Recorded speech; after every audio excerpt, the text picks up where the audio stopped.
chapter won the hostess of the Paul's Head. The times were full of trouble, but Martha Quinn was unperturbed.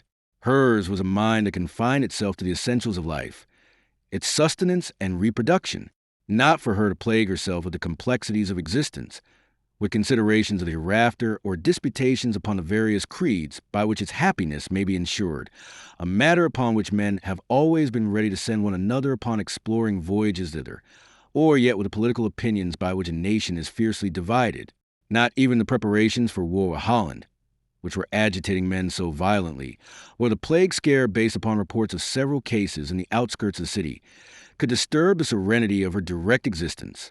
The vices of the court, which afforded such delectable scandal for the town, touched her more nearly, as did the circumstance that yellow bird's-eye hoods were now all the rage with ladies of fashion, and the fact that London was lost in worship of the beauty and talent of Sylvia Farquharson, who was appearing with Mr. Betterton at the Duke's house in the part of Catherine in Lord Auror's Henry V. Even so, to Martha Quinn, who very competently kept the Paul's Head in Paul's Yard, these things were but the unimportant trifles that garnished the dish of life. It was upon life's main concerns that she concentrated her attention. In all that regarded meat and drink, her learning, as became the hostess of so prosperous a house, was probably unrivaled. It was not merely that she understood the mysteries of bringing to a proper succulence a goose, a turkey, or a pheasant, but china beef roasted in her oven was like no china beef at any other ordinary. She could perform miracles with marrow bones, and she could so dissemble the umbles of venison in a pasty as to render it a dish fit for a prince's table. Upon these talents was her solid prosperity erected.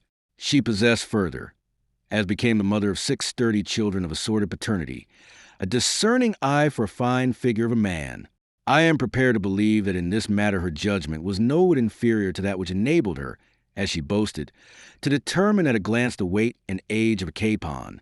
It was to this fact, although he was very far from suspecting it, that Colonel Hollis owed the good fortune of having lodged in luxury for the past month without ever a reckoning asked or so much as a question on the subject of his means. The circumstance may have exercised him. I do not know, but I know that it should have done so, for his exterior, his fine figure apart, was not a kind that commands credit.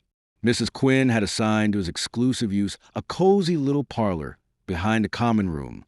On the window seat of this little parlor he now lounged, whilst Mrs. Quinn herself, and the day was long past in which it had been her need or habit with her own plump hands to perform so menial an office, removed from the table the remains of his very solid breakfast. The lattice of round, leaded panes of greenish, wrinkled glass stood open to the sunlit garden and the glory of cherry trees that were belatedly in blossom.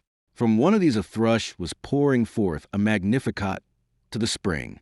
The thrush, like Mrs. Quinn, concentrated his attention upon life's essentials, and was glad to live. Not so Colonel Hollis.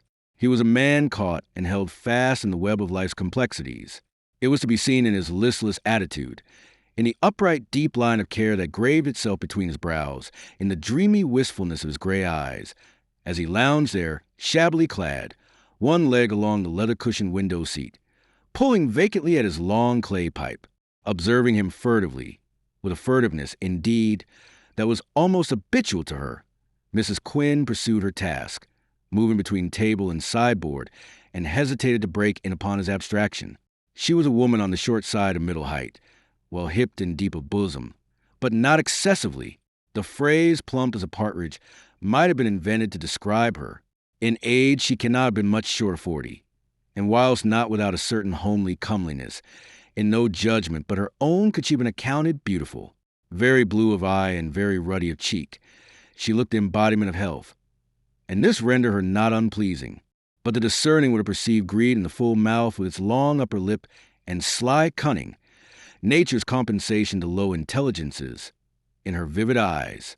It remains, however, that she was endowed with charms enough of person and of fortune to attract Coleman, the bookseller from the corner of Paul's Yard, and Appleby, the mercer from Paternoster Row. She might marry either of them when she pleased, but she did not please. Her regard for essentials rendered the knock-knees of Appleby as repulsive to her as the bow-legs of Coleman. Moreover, certain adventitious associations with the great world, to which her assorted offspring bore witness, had begotten in her a fastidiousness of taste that was not to be defiled by the touch of mercers and booksellers. Of late, it is true, the thought of marriage had been engaging her. She realized that the age of adventure touched its end for her, and that the time had come to take a life companion and settle soberly. Yet, not on that account would Martha Quinn accept the first comber. She was in a position to choose.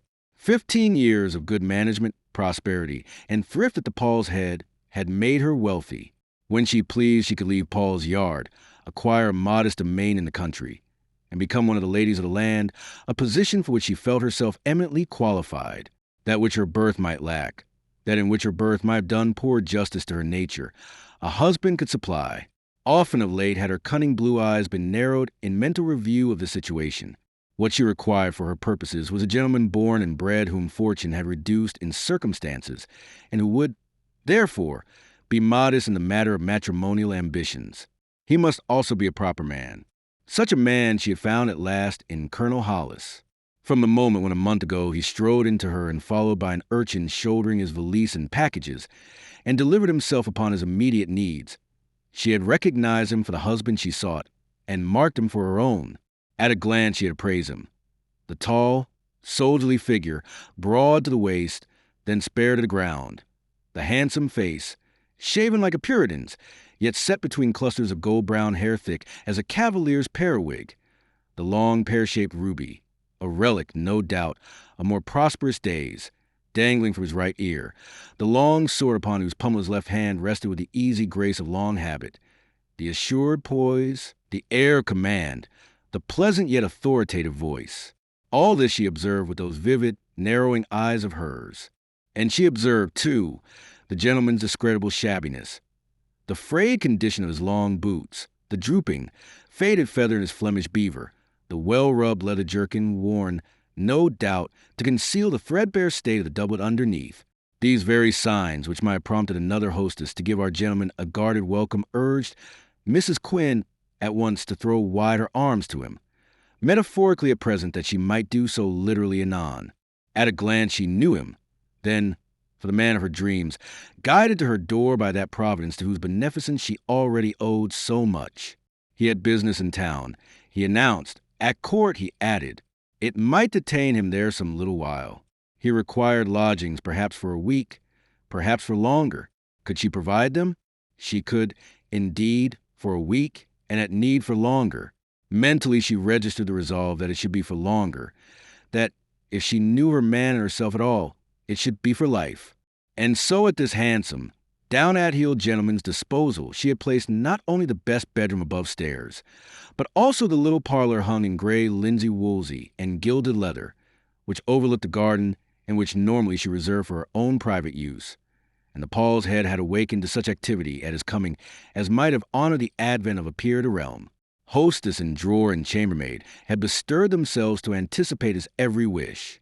The cook had been flung into the street for over-grilling the luscious marrow bones that had provided his first breakfast, and the chambermaid's ears had been soundly boxed for omission to pass the warming pan through the colonel's bed to ensure of its being aired. And although it was now a full month since his arrival, and in all that time our gentleman had been lavishly entertained upon the best meat and drink the Paul's Head could offer, yet in all that time there had been, I repeat, neither mention or reckoning, nor question of his means to satisfy it. At first he had protested against the extravagance of the entertainment, but his protests had been laughed aside with good-humored scorn. His hostess knew a gentleman when she saw one, he was assured, and knew how a gentleman should be entertained, unsuspicious of the designs upon him. He never dreamed that the heavy debt he was incurring was one of the coils employed by this cunning huntress in which to bind him.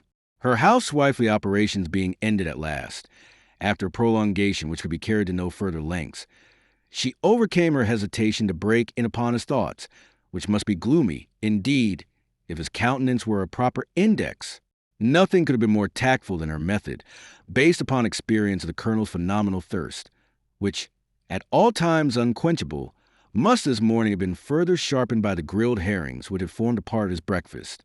As she addressed him now, she held in her hand the long pewter vessel from which he had taken his morning draught.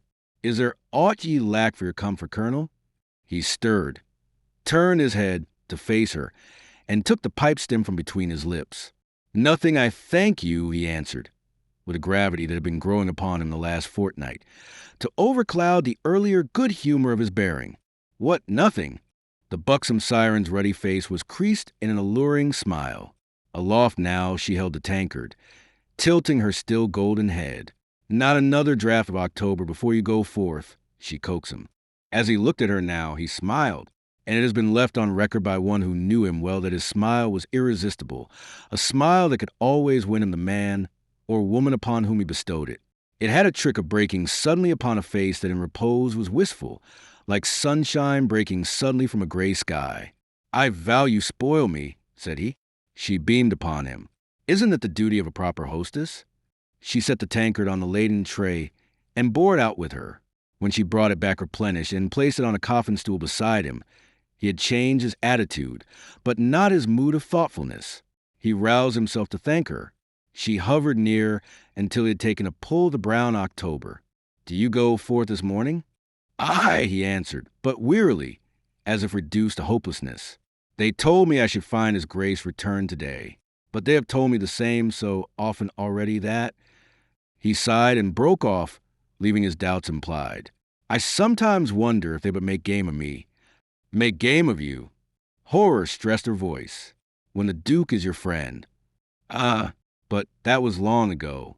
And men change, amazingly sometimes. Then he cast off the oppression of his pessimism. But if there's to be war, surely there will be commands in which to employ a practiced soldier, especially one who has experience of the enemy, experience gained in the enemy's own service. It was as if he uttered aloud his thoughts. She frowned at this. Little by little in the past month, she had drawn from him some essential part of the story, and although he had been far from full in his confidences, yet she had gleaned enough to persuade herself that a reason existed why he should never reach this Duke upon whom he depended for military employment, and in that she had taken comfort. For, as you surmise, it was no part of her intention that he should go forth to the wars again, and so be lost to her. I marvel now, said she, that you will be vexing yourself with such matters. But that's no reason why he should go to the wars and likely die. Hasn't there been enough that in your life already?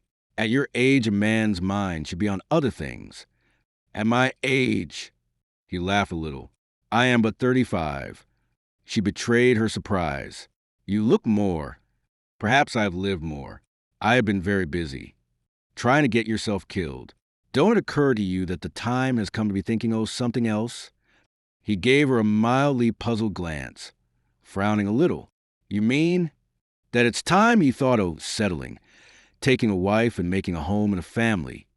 The tone she adopted was one of commonplace, good-humored kindliness, but her breathing had quickened a little, and her face had lost some of its high color in the excitement of thus abruptly coming to grips with her subject.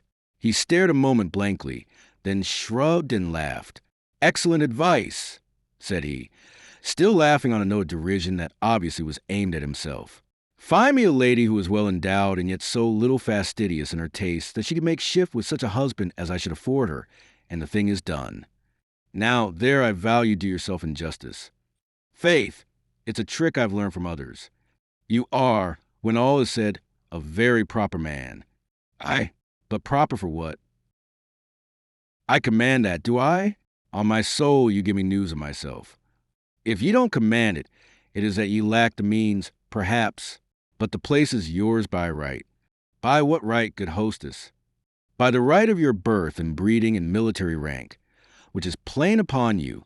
Sir, why will you be undervaluing yourself? The means that would enable you to take your proper place will be provided by the wife who will be glad to share it with you. He shook his head and laughed again. Do you know of such a lady?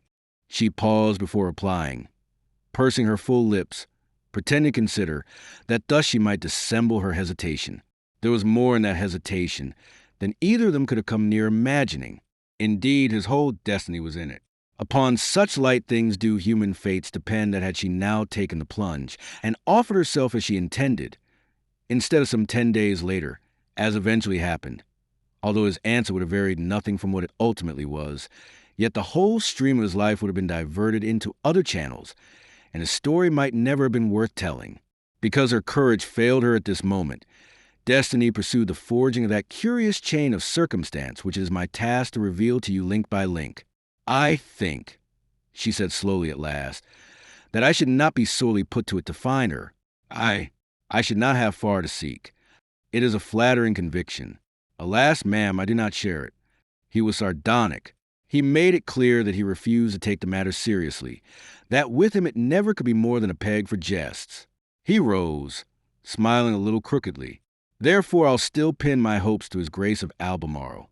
They may be desperate, but, faith, they're none so desperate as hopes of wedlock. He took up his sword as he spoke, passing the baldric over his head and settling it on his shoulder. Then he reached for his hat, Mrs. Quinn regarding him the while in mingling wistfulness and hesitation. At last she roused herself and sighed. We shall see, we shall see. Maybe we'll talk of it again. Not if you love me, delectable matchmaker, he protested, turning to depart. Solicitude for his immediate comfort conquered all other considerations in her. You'll not go forth without another draught to fortify you. She had possessed herself again of the empty tankard. He paused and smiled. I may need fortifying, he confessed, thinking of all the disappointment that had waited upon his every previous attempt to see the Duke. You think of everything, he praised her.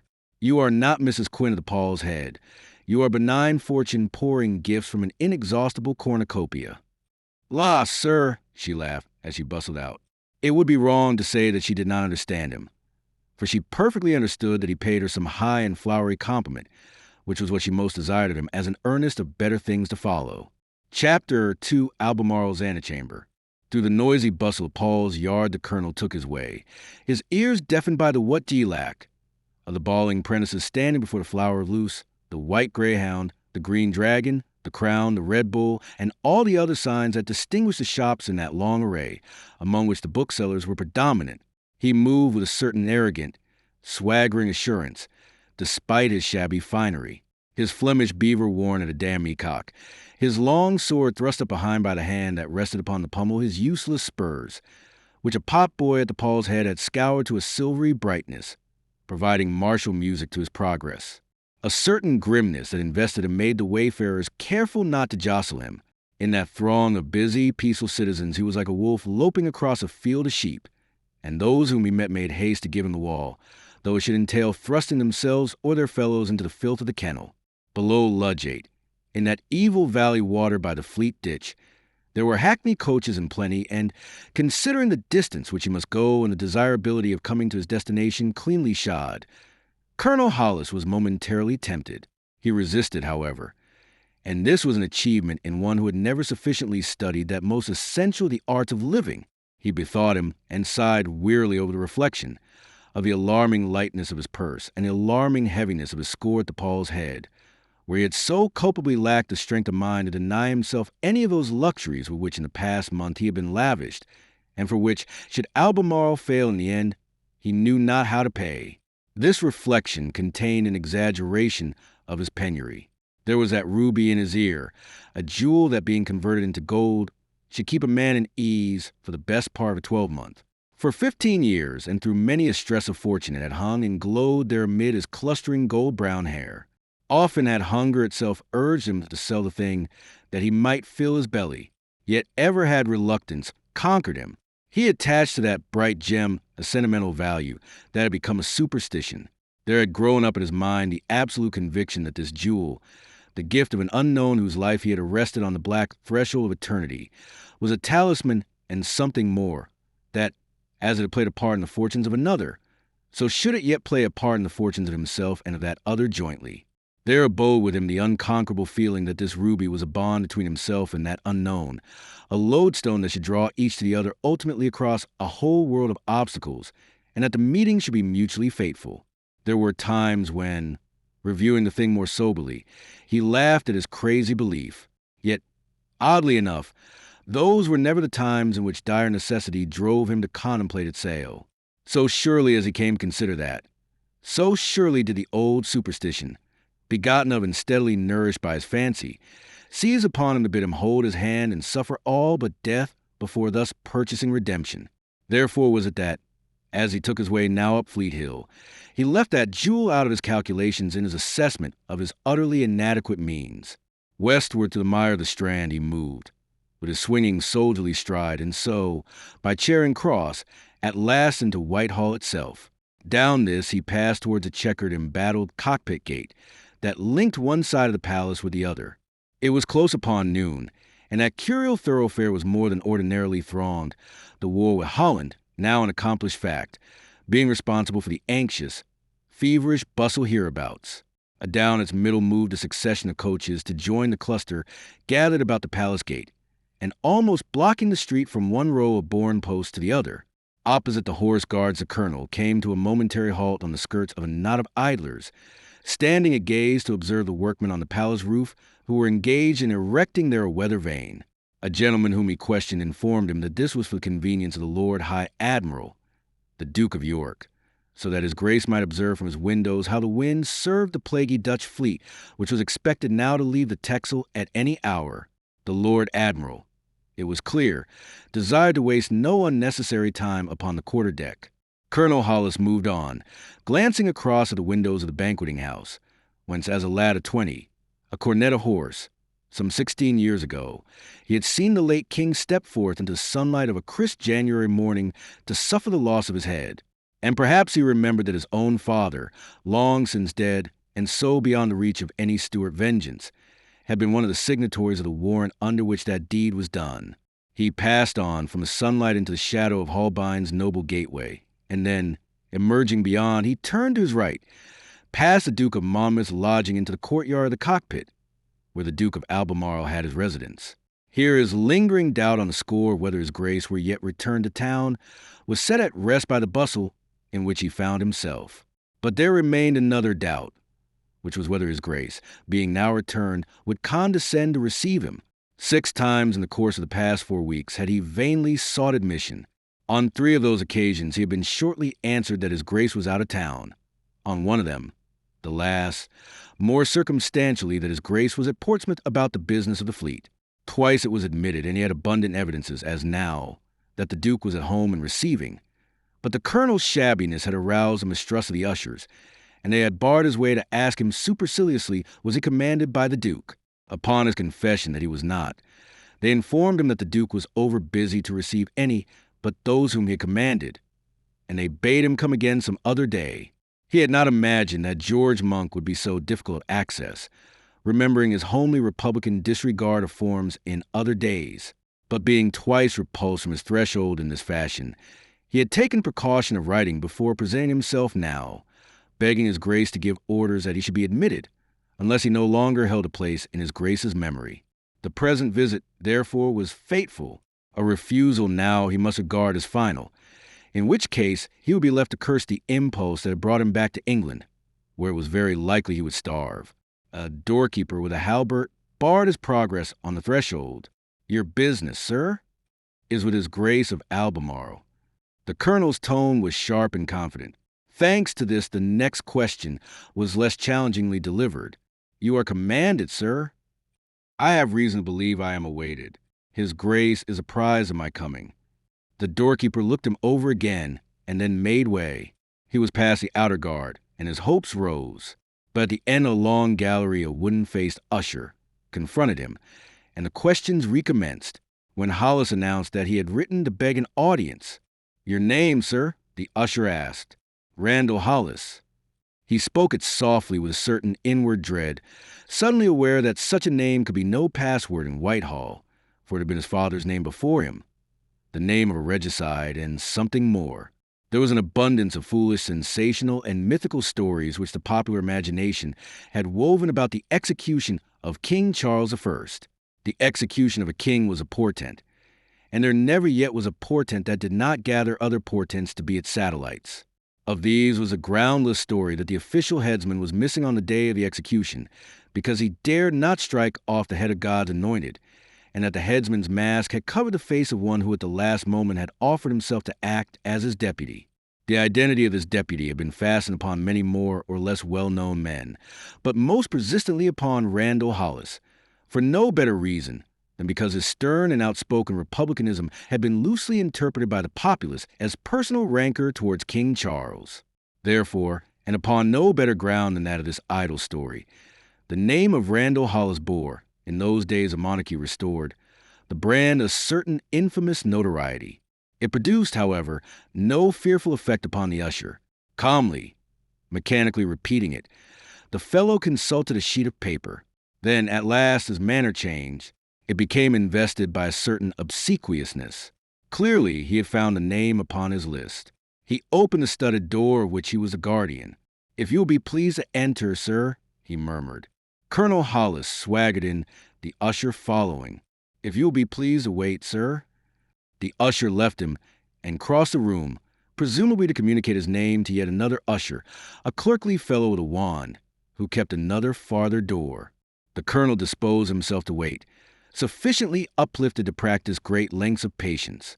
He found himself in a lofty, sparsely furnished antechamber, when a dozen or more clients, all of them men of consequence if their dress and carriage were to be taken at surface value. Some turned to look askance at this down-at-heel intruder, but not for long. There was in the gray eyes of Colonel Hollis, when returning such looks as these, which had put down the haughtiest stare. He knew his world and its inhabitants too well to be moved by them either to respect or fear. Those were the only two emotions none had the power to arouse in him. Having met their insolence by looking at them as they might look at pot boys, he strode across to an empty bench that was ranged against the carved wainscoting, and sat himself down with a clatter. The noise he made drew the attention of two gentlemen who stood near the bench in conversation. One of these, whose back was toward Hollis, glanced round upon him. He was tall and elderly, with a genial, ruddy countenance. The other, a man of about Hollis's own age, was short and sturdily built with a swarthy face set in a heavy black periwig, dressed with a certain foppish care, and a manner that blended amiability with a degree of self-sufficiency. He flashed upon Hollis a pair of bright blue eyes that were, however, without hostility or disdain, and, although unknown to the colonel, he slightly inclined his head to him in formal, dignified salutation, almost as if asking leave to resume his voluble conversation within this newcomer's hearing. Scraps of that conversation floated presently to the colonel's ears. "And I tell you, Sir George, that his grace is mightily off the hooks at all this delay. That is why he hurried away to Portsmouth, that by his own presence he might order things." The pleasant voice grew inaudible to rise again presently. "The need is all for officers, men trained in war." The colonel pricked up his ears at that, but the voice had dropped again, and he could not listen without making it obvious that he did so, until the speaker's tones soared once more. "These ardent young gentlemen are well enough, and do themselves great credit by their eagerness, but in war." Discreetly, to the colonel's vexation, the gentleman again lowered his voice. He was inaudibly answered by his companion, and it was some time before Hollis heard another word of what passed between them. By then the conversation had veered a point, and though the talk was all of the Dutch, that the fleet is out, the sturdy, swarthy gentleman was speaking, that, and these rumors of the plague growing upon us in the town, from which may God preserve us, are now almost the only topics. Almost, but not quite, the elder man broke in, laughing. "There's something else I'd not have expected you to forget. This Farquharson girl at the Duke's house. Sir George, I confess the need for your correction. I should not have forgotten that she shares the public tongue with such topics as the war, and the plague best shows the deep impression she has made." "Deservedly?" Sir George asked a question, as of one who was an authority in such matters. "Oh, most deservedly, be assured. I was at the Duke's house 2 days since, and saw her play Catherine, and mightily pleased I was. I cannot call to mind having seen her equal in the part, or indeed upon the stage at all, and so thinks the town. For though I came there by 2 o'clock, yet there was no room in the pit, and I was forced to pay 4 shillings to go into one of the upper boxes. The whole house was mightily pleased with her, too, and in particular his Grace of Buckingham. He spoke his praises from his box, so that all might hear him, and vowed he would not rest until he had writ a play for her himself. If to write a play for her be the only earnest his Grace will afford her of his admiration, then is Miss Farquharson fortunate. Or else unfortunate, said the sturdy gentleman with a roguish look. 'Tis all a question of how the lady views these matters. But let us hope she is virtuous. I never knew you unfriendly to his Grace before. replied Sir George, whereupon both laughed. And then the other, sinking his voice once more to an inaudible pitch, added matter at which Sir George's laughter grew until it shook him. They were still laughing when the door of Albemarle's room opened to give exit to a slight gentleman with flushed cheeks. Folding a parchment as he went, the gentleman crossed the antechamber, stepping quickly and bestowing nods in his passage, and was gone. As he vanished at one door, the usher with the wand made his appearance at the other. His Grace will be pleased to receive Mr. Pepys. The swarthy, sturdy gentleman cast off the remains of his laughter and put on a countenance of gravity. "I come," he said. "Sir George, you'll bear me company." His tone blended invitation and assertion. His tall companion bowed, and together they went off and passed into the Duke's room. Colonel Hollis leaned back against the wainscoting, marveling that with war upon them, to say nothing of the menace of the plague, the town should be concerned with the affairs of a playhouse wanton, and that here, in the very temple of Bologna, Mr. Pepys of the Navy Office should submerge in such bawdy matters the grave question of the lack of officers and the general unpreparedness to combat either the Dutch or the pestilence. He was still pondering that curious manifestation of the phenomenon of the human mind and the odd methods of government which the restored Stuarts had brought back to England, when Mr. Pepys and a companion came forth again, and he heard the voice of the usher calling his own name, Mr. Hollis. Partly because of his abstraction, partly because of the omission of his military title, it was not until the call had been repeated that the colonel realized that it was addressed to himself and started up. Those who had stared askance at him on his first coming stared again now in resentment to see themselves passed over for this out-at-elbow ruffler. There were some sneering laughs and nudges, and one or two angry exclamations, but Hollis paid no heed. Fortune at last had opened a door to him. Of this the hope that he had nourished was swollen to a certainty by one of the things he had overheard from the voluble Mr. Pepys. Officers were needed. Men of experience in the trade of arms were scarce. Men of his own experience were rare, and Albemarle, who had the dispensing of these gifts, was well acquainted with his worth. That was the reason why he was being given precedence of all these fine gentlemen left in the antechamber to cool their heels a while longer. Eagerly he went forward. Chapter 3 is Grace of Albemarle. At a vast writing table placed in the middle of a lofty, sunny room, whose windows overlooked St. James's Park, sat George Monk, K.G., Baron Monk of Potheridge, Beauchamp and Tees, Earl of Torrington and Duke of Albemarle, Master of the Horse, Commander-in-Chief, a member of His Majesty's Privy Council, and a gentleman of the bedchamber. It was a great deal for a man to be, and yet George Monk, called a trimmer by his enemies and honest George by the majority of Englishmen, might conceivably have been more. Had he so willed it, he might have been King of England, whereby it is impossible that he could have served his country worse than by the restoration of the Stuart dynasty, which he preferred to effect. He was a man of middle height, powerfully built, but inclining now, in his 57th year, to portliness. He was of a dark complexion, not unhandsome, the strength of his mouth tempered by the gentleness of his short-sighted eyes. His great head, covered by a heavy black periwig, reared itself upon too short a neck from his massive shoulders. As Hollis entered, he looked up, threw down his pen, and rose, but slowly, as if weighted by hesitation or surprise. Surprise was certainly the expression on his face as he stood there observing the other's swift, eager advance. No word was uttered until no more than the table stood between them, and then it was to the usher that Albemarle addressed himself shortly in dismissal. He followed the man's withdrawal with his eyes, nor shifted them again to his visitor until the door had closed. Then abruptly concern came to blend with the surprise still abiding in his face, and he held out a hand to the colonel whom this reception had a little bewildered. Hollis bethought him that circumspection had ever been George Monk's dominant characteristic. "God save us, Randall. Is it really you? Have 10 years wrought such changes that you need to ask?" 10 years, said the Duke slowly, a man bemused. 10 years, he said again, and his gentle, almost sorrowing eyes scanned his visitor from foot to crown. His grip of the colonel's hand tightened a moment, then abruptly, as if at a loss, or perhaps to dissemble the extent to which he was affected by this meeting. "But sit, man, sit," he urged, waving him to the armchair set the table so as to face the Duke's own. Hollis sat down, hitching his sword hilt forward and placing his hat upon the floor. The Duke resumed his seat with the same slowness with which he had lately risen from it, his eyes a while upon his visitor. "How like your father you are grown," he said at last. "That will be something gained, where all else is but a tale of loss." "Aye, you bear it writ plain upon you," the Duke sadly agreed, and again there broke from him that plaintive, "God save us." Randall Hollis the elder had been Monk's dearest friend.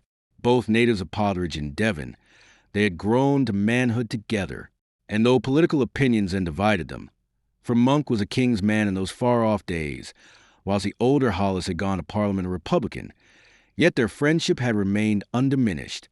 When Monk at last in '46 accepted a command from Cromwell in the Irish service, it was the influence of Hollis which had procured both the offer and its acceptance. Later, when Hollis the younger decided for the trade of arms, it was under the aegis of Monk that he had taken service, and it was due as much to Monk's friendship as to his own abilities that he had found himself a captain after Dunbar and a colonel after Worcester. Had he but chosen to continue under the guidance of his father's friend, he might today have found himself in very different case.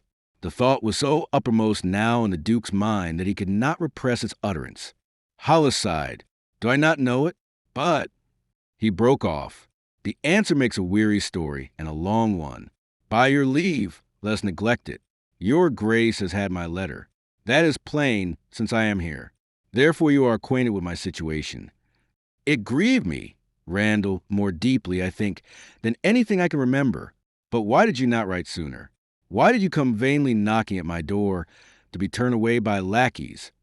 I had not realized how inaccessible you are grown." The Duke's glance sharpened. "Do you say that bitterly?" Hollis almost bounded from his seat. "Nay, on my soul, I vow I am incapable of that. However low I may have come, what you have earned. I rejoice in your greatness, as must every man who loves you."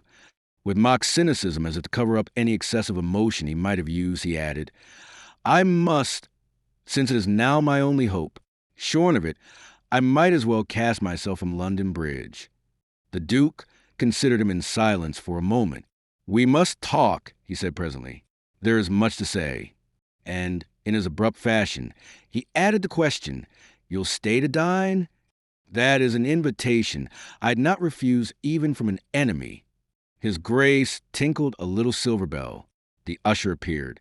"Who waits in the anteroom?" Came from the usher a string of names and titles, all of them distinguished, some imposing. "Say to them with my regrets that I can receive none before I dine. Bid those whose business presses to seek me again this afternoon." As the usher removed himself, Hollis lay back in his chair and laughed. The Duke frowned inquiry, almost anxiously.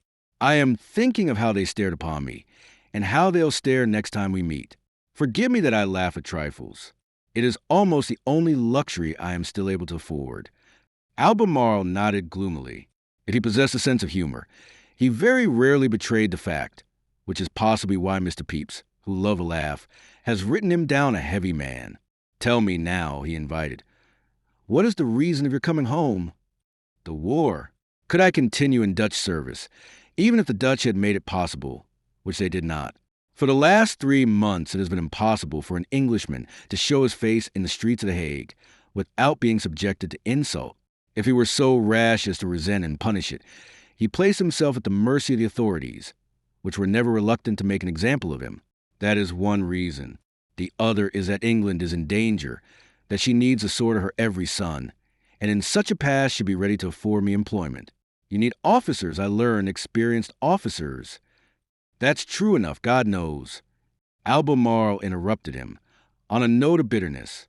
"My anteroom is thronged with young men of birth who come to me commended by the Duke of this and the Earl of that, and sometimes by His Majesty himself, for whom I am desired to provide commissions that will enable these graceful bawcocks to command their betters." He broke off, perceiving, perhaps, that his feelings were sweeping him beyond the bounds of his usual circumspection. "But, as you say," he ended presently, "of experienced officers there is a sorry lack. Yet that is not a circumstance upon which you are warranted to build, my friend." Hollis stared blankly. "How?" he was beginning, when Albemarle resumed, at once explaining his own words and answering the unspoken question. If you think that even in this hour of need there is no employment for such men as you in England's service, he said gravely in his slow, deep voice, you can have no knowledge of what has been happening here whilst you've been abroad. In these past 10 years, Randall, I have often thought you might be dead. And I ask myself, all things being as they are, whether as your friend I have real cause to rejoice at seeing you alive. For life to be worth living must be lived worthily, by which I mean it must signify the performance of the best that is in a man. And how shall you perform your best here in this England? How? Hollis was aghast. Afford me but the occasion, and I will show you. I have it in me still. I swear it. Test me, and you shall not be disappointed. I'll do you no discredit. He had risen in his excitement. He had even paled a little, and he stood now before the Duke, tense, challenging, a faint quiver in the sensitive nostrils of his fine nose. Albemarle's phlegm was undisturbed by the vehemence. With a sallow, fleshly hand, he waved the colonel back to his chair. I nothing doubt it. I ask no questions of how you have spent the years. I can see for myself that they have been ill spent, even without the hints of your letter. That does not weigh with me. I know your nature, and it is a nature I would trust. I know your talents, partly from the early promise that you showed, partly from the opinion held of you at one time in Holland. That surprises you, eh? Oh! But I keep myself informed of what is happening in the world. It was Optim, I think, who reported you vir magna belli peritia. He paused and sighed. God knows I need such men as you, need them urgently, and I would use you thankfully. But what, sir? In God's name. The heavy, pursed lips parted again. The raised black eyebrows resumed their level. I cannot do so without exposing you to the very worst of dangers. Dangers? Hollis laughed. I see that you do not understand. You do not realize that you bear a name inscribed on a certain roll of vengeance. You mean my father's? The colonel was incredulous. Your father's, It is misfortunate he should have named you after him. But there it is, the deliberate, ponderous voice continued. The name of Randall Hollis is on the warrant for the execution of the late king. It would have provided a warrant for your father's own death had he lived long enough. Yourself you have borne arms for the Parliament against our present sovereign. In England, it is only by living in the completest obscurity that you'll be allowed to live at all. And you asked me to give you a command to expose you prominently to the public gaze, to the royal eye and the royal memory, which in these matters is unfading. But the act of indemnity? Cried Hollis, aghast, seeing his high hopes crumbling into ashes. Pshaw! Albemarle's lip curled a little. Where have you lived at all that you do not know what has befallen those whom it covered? He smiled grimly, shaking his great black head. Never compelled from a man a promise, he is loath to give. Such promises are never kept, however fast you may bind them in legal bonds. I wrung the promise of that bill from His Majesty. Whilst he was still a throneless wanderer, whilst he was at Breda, I conferred with him and with Clarendon that there should be 4 exceptions only from that bill. Yet when, after His Majesty's restoration, it was prepared, it left to Parliament such exceptions as Parliament should deem proper. I saw the intention. I pleaded, I argued, I urged a royal promise. Finally, it was agreed that the exceptions should be increased to 7. Reluctantly, I yielded, having no longer the power effectively to oppose a king de facto. Yet when the bill came before the Commons, subservient to the royal promptings, they named 20 exceptions, and the Lords went further by increasing the exceptions to include all who had been concerned in the late king's trial and sundry others who had not. And that was a bill of indemnity. It was followed by the king's proclamation demanding the surrender within 14 days of all those who had been concerned in his father's death. The matter was represented as a mere formality.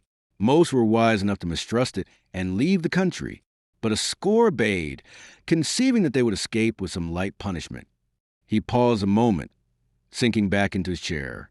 A little smile twisted the lips of this man, who had no sense of humor.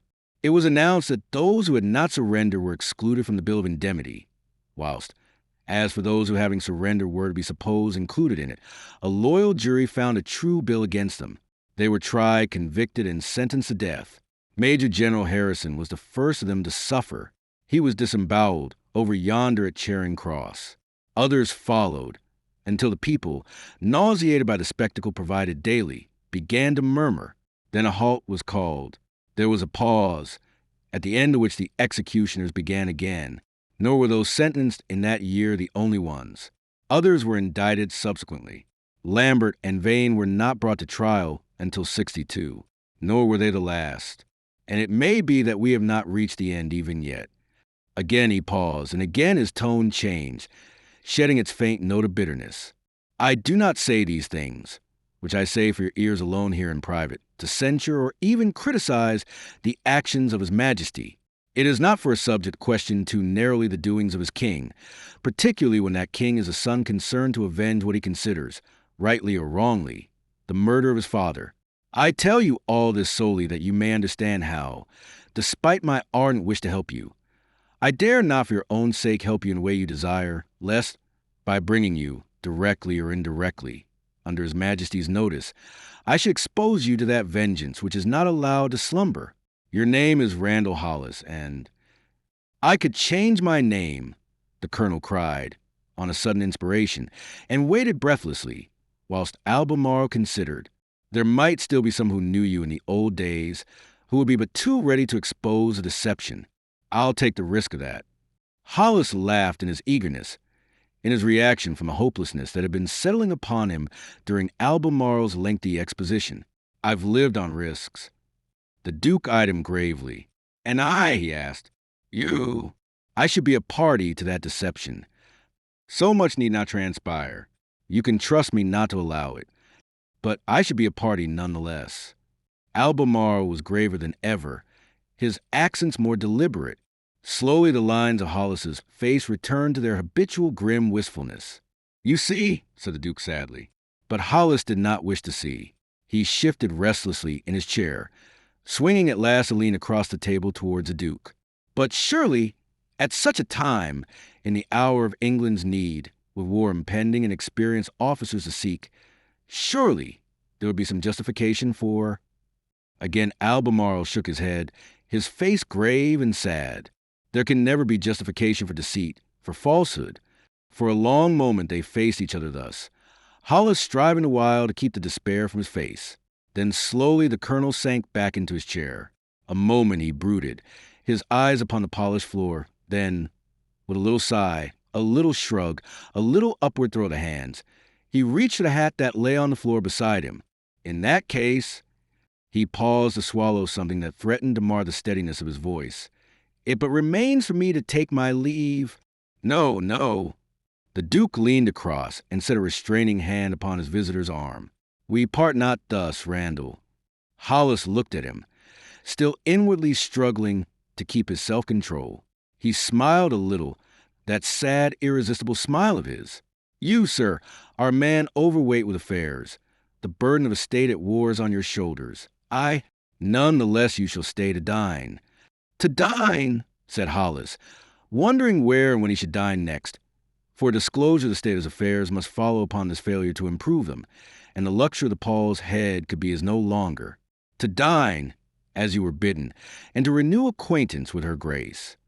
Albemarle pushed back his chair and rose. She will be glad to see you, I know. Come, then. The dinner hour is overpast already. Slowly, still hesitating, Hollis rose. His main desire was to be out of this, away from Whitehall, alone with his misery. Yet in the end he yielded, nor had occasion thereafter to regret it.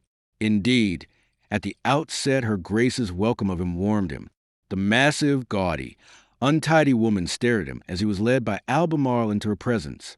Then, slapping her thighs to mark her amazement, up she bounced, and came rolling towards him. As God's my life, it's Randall Hollis, she exclaimed. And hoisting herself on tiptoe by a grip of his shoulders, she resoundingly kissed his cheek before he guessed her purpose. It's lucky for George he's brought you to excuse his lateness, she added grimly. Dinner's been standing this 10 minutes, and cooling do spoil good meat. Come on, you shall tell me at table what good fortune brings you.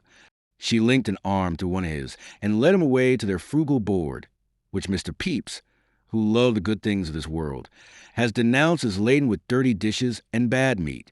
It was certainly not ducal. either in appurtenances or service. But then neither was its hostess, nor could any human power have made her so. To the end she was Nan Clarges, the farrier's daughter and the farrier's widow, the sempstress who had been Monk's mistress when he was a prisoner in the Tower some 20 years ago, and whom, in an evil hour, as was generally believed, he had subsequently married, to legitimize their children. She counted few friends in the great world in which her husband had his being, whilst those she may have counted in her former station had long since passed beyond her ken. Therefore did she treasure the more dearly the few, the very few, whom she had honored with that name. And of these was Randall Hollis. Because of his deep regard for Monk, and because of the easy good nature that was his own, he had in the early days of Monk's marriage shown a proper regard for Monk's wife, treating with the deference due to her married station an unfortunate woman who was smarting under the undisguised contempt of the majority of her husband's friends and associates. She had cherished that deference and courtesy of Hollis's as only a woman in her situation could, and the memory of it was ineffaceably impressed upon her mind. Clarendon, who detested her as did so many, has damned her in a phrase, nihil muliebris praeter corpus gerens. Clarendon did not credit her with a heart, under her gross, untidy female form, a woman's heart as quick to respond to hate as to affection. Hollis could have enlightened him, but then they never knew each other. The trivial, unconsidered good that we may do on our way through life is often a seed from which we may reap richly anon in the hour of our own need. This Hollis was now discovering. She plied him with questions all through her noisy feeding, until she had drawn from him not only the condition of his fortunes, but the reason of his return to England, the hopes he had nourished, and her own husband's wrecking of those hopes. It put her in a rage. God's life, she roared her ducal lord and master. You would, turn him like a beggar from the door? Him, Randall, his grace, the dauntless, honest George Monk, who all his life had trodden so firmly the path of rectitude, who feared no man, not even excepting the king whom he made, lowered his proud, grave eyes before this termagant's angry glance. He was a great soldier, as you know. Single-handed once he had faced a mutinous regiment in Whitehall, and quelled its insubordination by the fearless dominance of his personality. But he went in a dread of his boisterous, vulgar duchess that was possibly greater than the dread in which any man had ever gone of him. You see, my love, according to my lights, he was beginning uneasily. Your lights, quotha, she shrilled in scorn.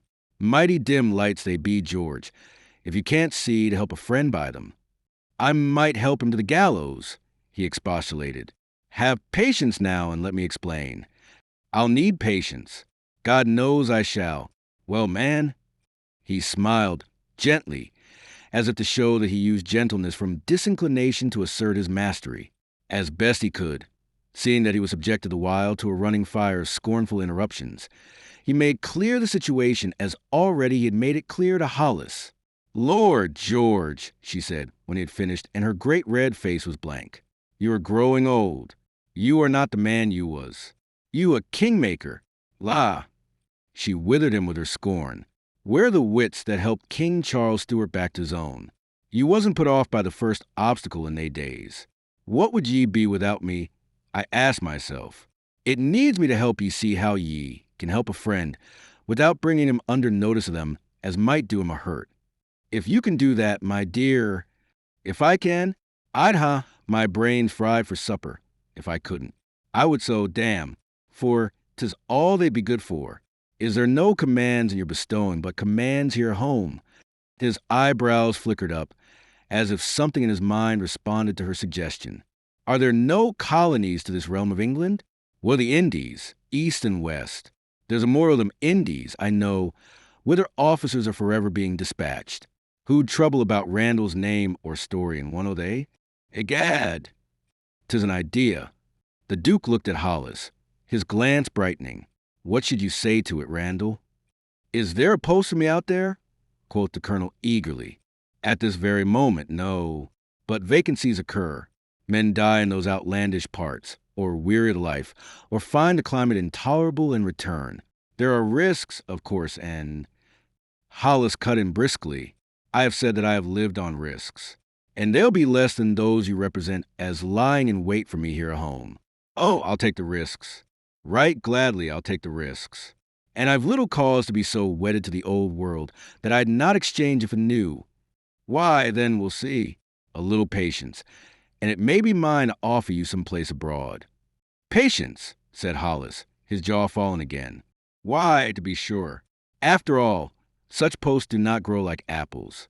Keep me informed of where you are lodged, and I will send you word when the occasion offers.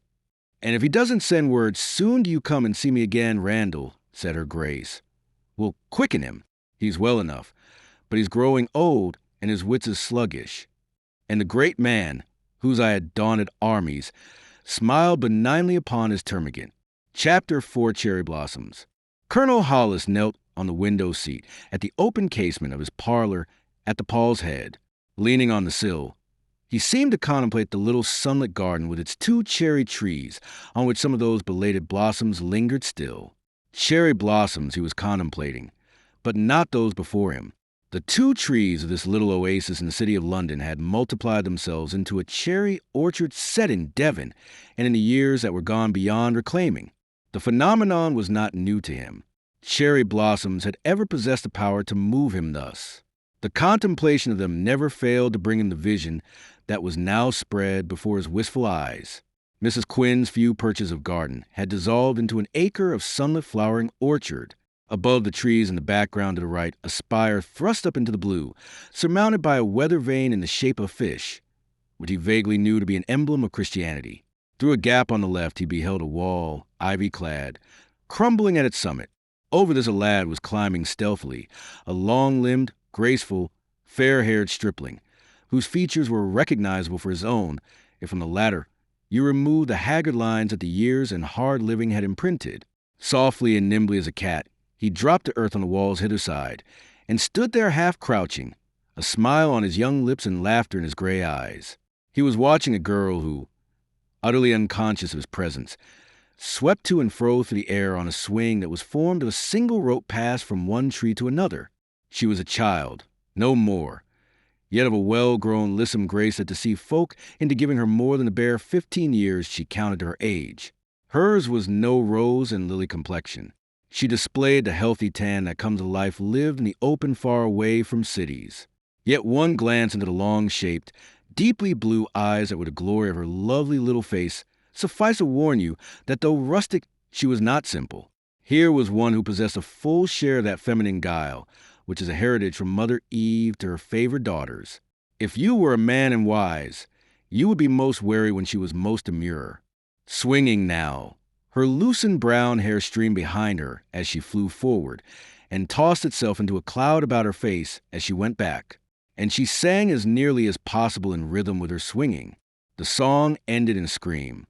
Unheard, unsuspected, the stripling had crept forward through the trees. At the top of her backward swing, he had caught her about the waist in his strong young arms.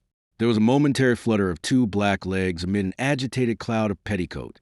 Then the rope swung forward, and the nymph was left in the arms of her young satyr, but only for a moment. Out of that grip she broke in fury, real or pretended, and came earth breathless, with flushed cheeks and flashing eye. "You give yourself strange liberties, young Randall," said she, and boxed his ears. "Who bade you here?" I thought you called me," said he, grinning, no abashed by either blow or look. "Come now, Nan, confess it. I called you?" "Aye." She laughed indignantly. "'Tis very likely, oh, very likely. You'll deny it, of course, being a woman in the making. But I heard you."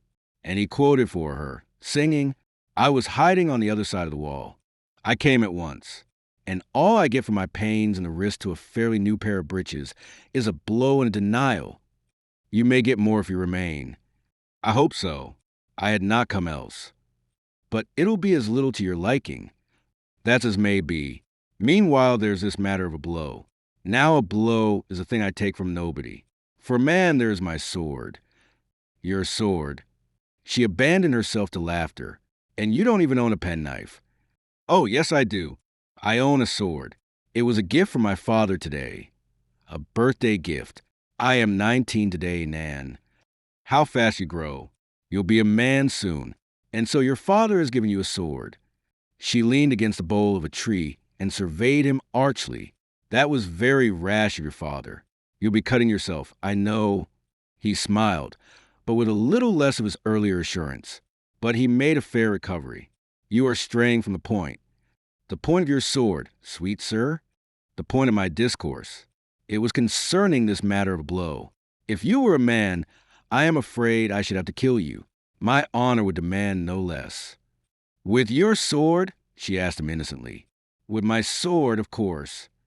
"Ugh, Jack the Giant Killer, in a cherry orchard. You must see you are out of place here. Get you gone. Boy, I don't think I ever liked you, Randall. Now I'm sure of it. You're a bloody-minded fellow for all your tender years. What you'll be when you're a man, I daren't think." He swallowed the taunt. "And what you'll be when you're a woman is the thing I delight in thinking. We'll return to that. Meanwhile, this blow... Oh, you're tiresome. You delay me. That is why. What I would do to a man who struck me, I have told you. But you can't think I believe you." This time he was not to be turned aside. "The real question is what to do to a woman." He approached her. "When I look at you, one punishment only seems possible." He took her by the shoulders in a grip of a surprising firmness. There was sudden alarm in those eyes of hers that hitherto had been so mocking. "Randall!" she cried out, guessing his purpose. Undeterred, he accomplished it.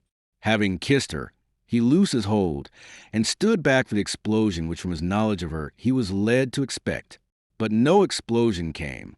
She stood limply before him, all the raillery gone out of her, while slowly the color faded from her cheeks. Then it came flowing back in an all-suffusing flood, and there was pathetic quiver at the corners of her mouth, a suspicious brightness in her drooping eyes. "Why, Nan!" he cried, alarmed by phenomena so unexpected and unusual. "Oh, why did you do that?" she cried on a sob. Here was meekness. Had she boxed his ears again, it would have surprised him not at all. Indeed, it is what he had looked for. But that she should be stricken so spiritless, that she should have no reproof for him beyond that plaintive question, left him agape with amazement. It occurred to him that perhaps he had found a way to tame her, and he regretted on every count that he should not have had recourse before to a method so entirely satisfactory to himself. Meanwhile, her question craved an answer. "I've been wanting to do it this 12-month," said he simply, "and I shall want to do it again. Nan, dear, don't you know how much I love you? Don't you know without my telling you? Don't you?" The fervent question chased away her trouble and summoned surprise to fill its place. A moment she stared at him, and her glance hardened. She began to show signs of recovery. The declaration should precede the affront. "Affront!" he cried in protest. "What else? Isn't it an affront to kiss a maid without it by your leave? If you were a man, I shouldn't forgive you. I couldn't. But as you're just a boy," her tone soared to disdainful heights, "you shall be forgiven on a promise that the offense is not to be repeated." "But I love you, Nan." "I've said so," he expostulated. "You're too precocious, young Randall. It comes, I suppose, of being given a sword to play with. I shall have to speak to your father about it. You need manners more than a sword at present." The minx was skilled in the art of punishing, but the lad refused to be put out of countenance. "Nan, dear, I am asking you to marry me." She jumped at that. Her eyes dilated. "Lord," she said, "what condescension. But you think I want a child tied to my apron strings." "Won't you be serious, Nan?" he pleaded. "I am very serious." "You must be, to be thinking of marriage. I am going away, Nan, tomorrow very early. I came to say goodbye." Her eyelids flickered, and in that moment a discerning glance would have detected a gleam of alarm from her blue eyes. But there was no hint of it in her voice. "I thought you said it was to marry me you came. Why will you be teasing me? It means so much to me, Nan.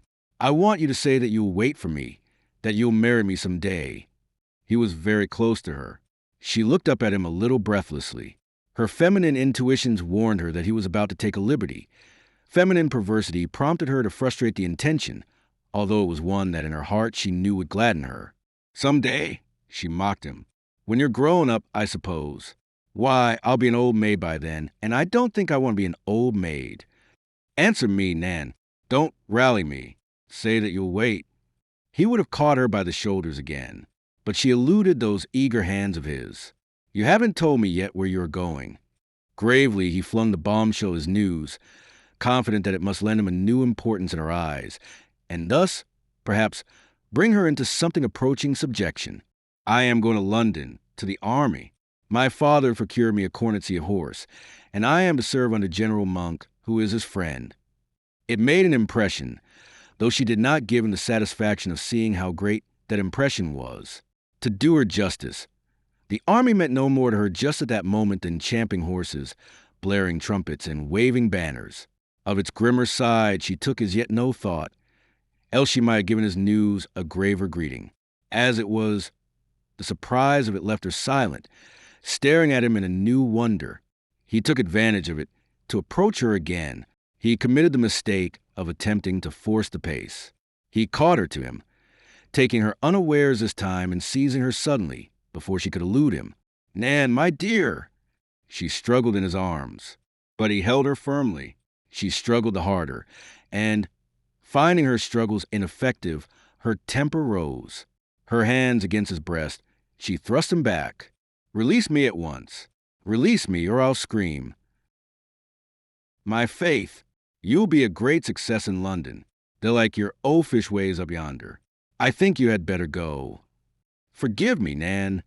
He was in a passion of penitence, fearing that this time he had gone too far and angered her in earnest. "Ah, don't be cruel. It is our last day together for heaven knows how long." "Well, that's a mercy." "You don't mean that, Nan? Ye can't mean that ye care nothing about me, that you're glad I'm going. You should mend your manners," she reproved him by way of compromise. "Why, so I will. It's only that I want you so, that I'm going away, far away, that after today I won't see you again maybe for years. If you say that you don't care for me at all, why, then I don't think that I'll come back to Potheridge ever. But if ye care, be it never so little, Nan, if you'll wait for me, it'll send me away with a good heart.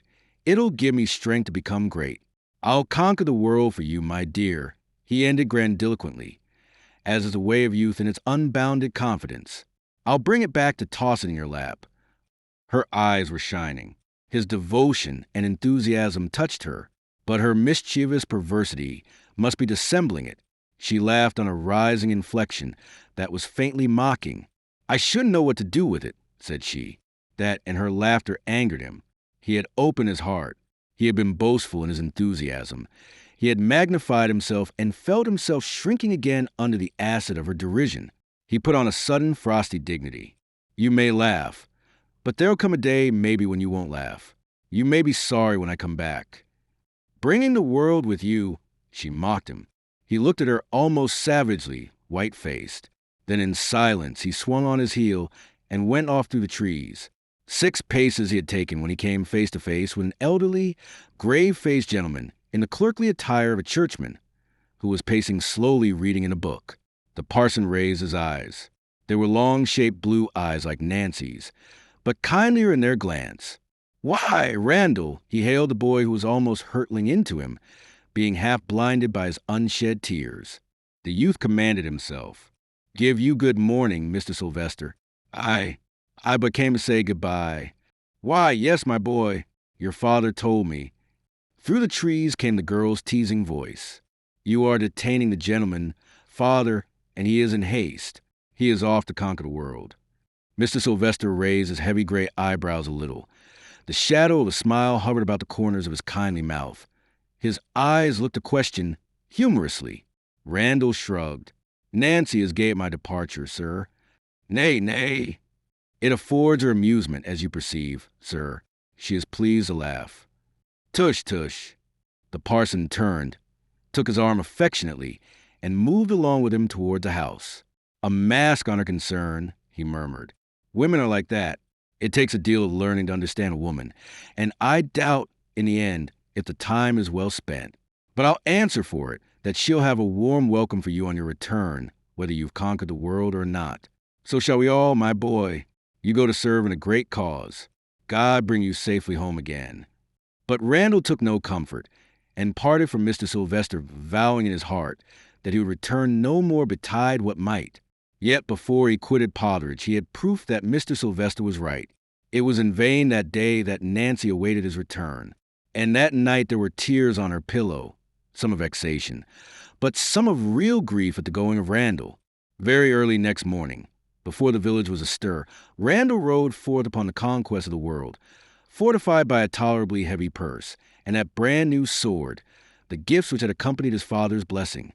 As he rode along by the wall above which the cherry blossoms flaunted, towards a gray rectory that fronted immediately upon the road, a lattice was pushed open overhead, and the head and shoulders of Nancy were protruded. "Randall," she softly called him, as he came abreast. He reined in his horse and looked up. His rancor melted instantly. He was conscious of the quickening of his pulses. "Nan!" His whole soul was in his utterance of the name. I am sorry," I laughed. "Randall, dear, I wasn't really gay. I have cried since. I have stayed awake all night not to miss you now." This was hardly true, but it is very likely she believed it. "I want to say goodbye and God keep you, Randall, dear, and come back to me soon again." "Nan!" he cried again. It was all that he could say, but he said it with singular eloquence. Something slapped softly down upon the withers of his horse. His hand shot out to clutch it ere it fell thence, and he found himself holding a little tasseled glove. There was a little scream from above. "My glove!" she cried. "I've dropped it. Randall, please." She was leaning far out, reaching down a beseeching hand, but she was still too far above him to render possible the glove's return. Besides, this time she did not deceive him with her comedy. He took off his hat and passed the glove through the band. "I'll wear it as a favor till I come to claim the hand it has covered," he told her in a sort of exultation. He kissed the glove, bowed low, covered himself with a flourish, and touched the horse with his spurs. As he rode away, her voice floated after him, faintly mocking, yet with a choking quaver that betrayed her secret tears. "Don't forget to bring the world back with you." And that was the last of her voice that he had ever heard. 5 years passed before the day when next he came to Potheridge. Again the cherry trees were in blossom. Again he saw them, tossed by the breeze, above the gray wall of the rectory orchard, as he rode forward with high beating heart, a lackey trotting at his heels.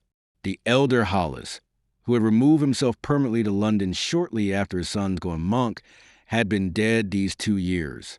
If Randall had not accomplished his proud boast of conquering the world, at least he had won himself an important place in it, a fine position in the army that should be a stepping stone to greater things. He was the youngest colonel in the service, thanks to his own talents as well as to Monk's favor.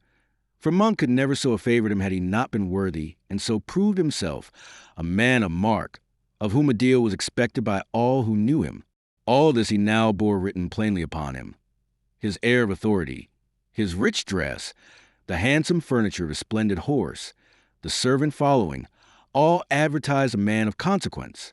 And he was proud of it all for the sake of her, who had been his inspiration. From his heart he thanked God for these things, since he might offer them to her. What would she look like? He wondered, as he rode amain, his face alight and eager. It was 3 years since last he had heard from her, but that was natural enough, for the constant movements demanded by a soldier's life made it impossible that letters should reach him often. To her, he had written frequently.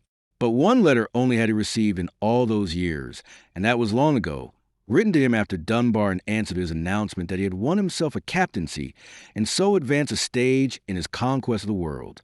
How would she greet him now? How would she look at him? What would be her first word? He thought that it would be his name. He hoped it might be, for in her utterance of it he would read all he sought to know. They came to a clattering halt at the rectory door.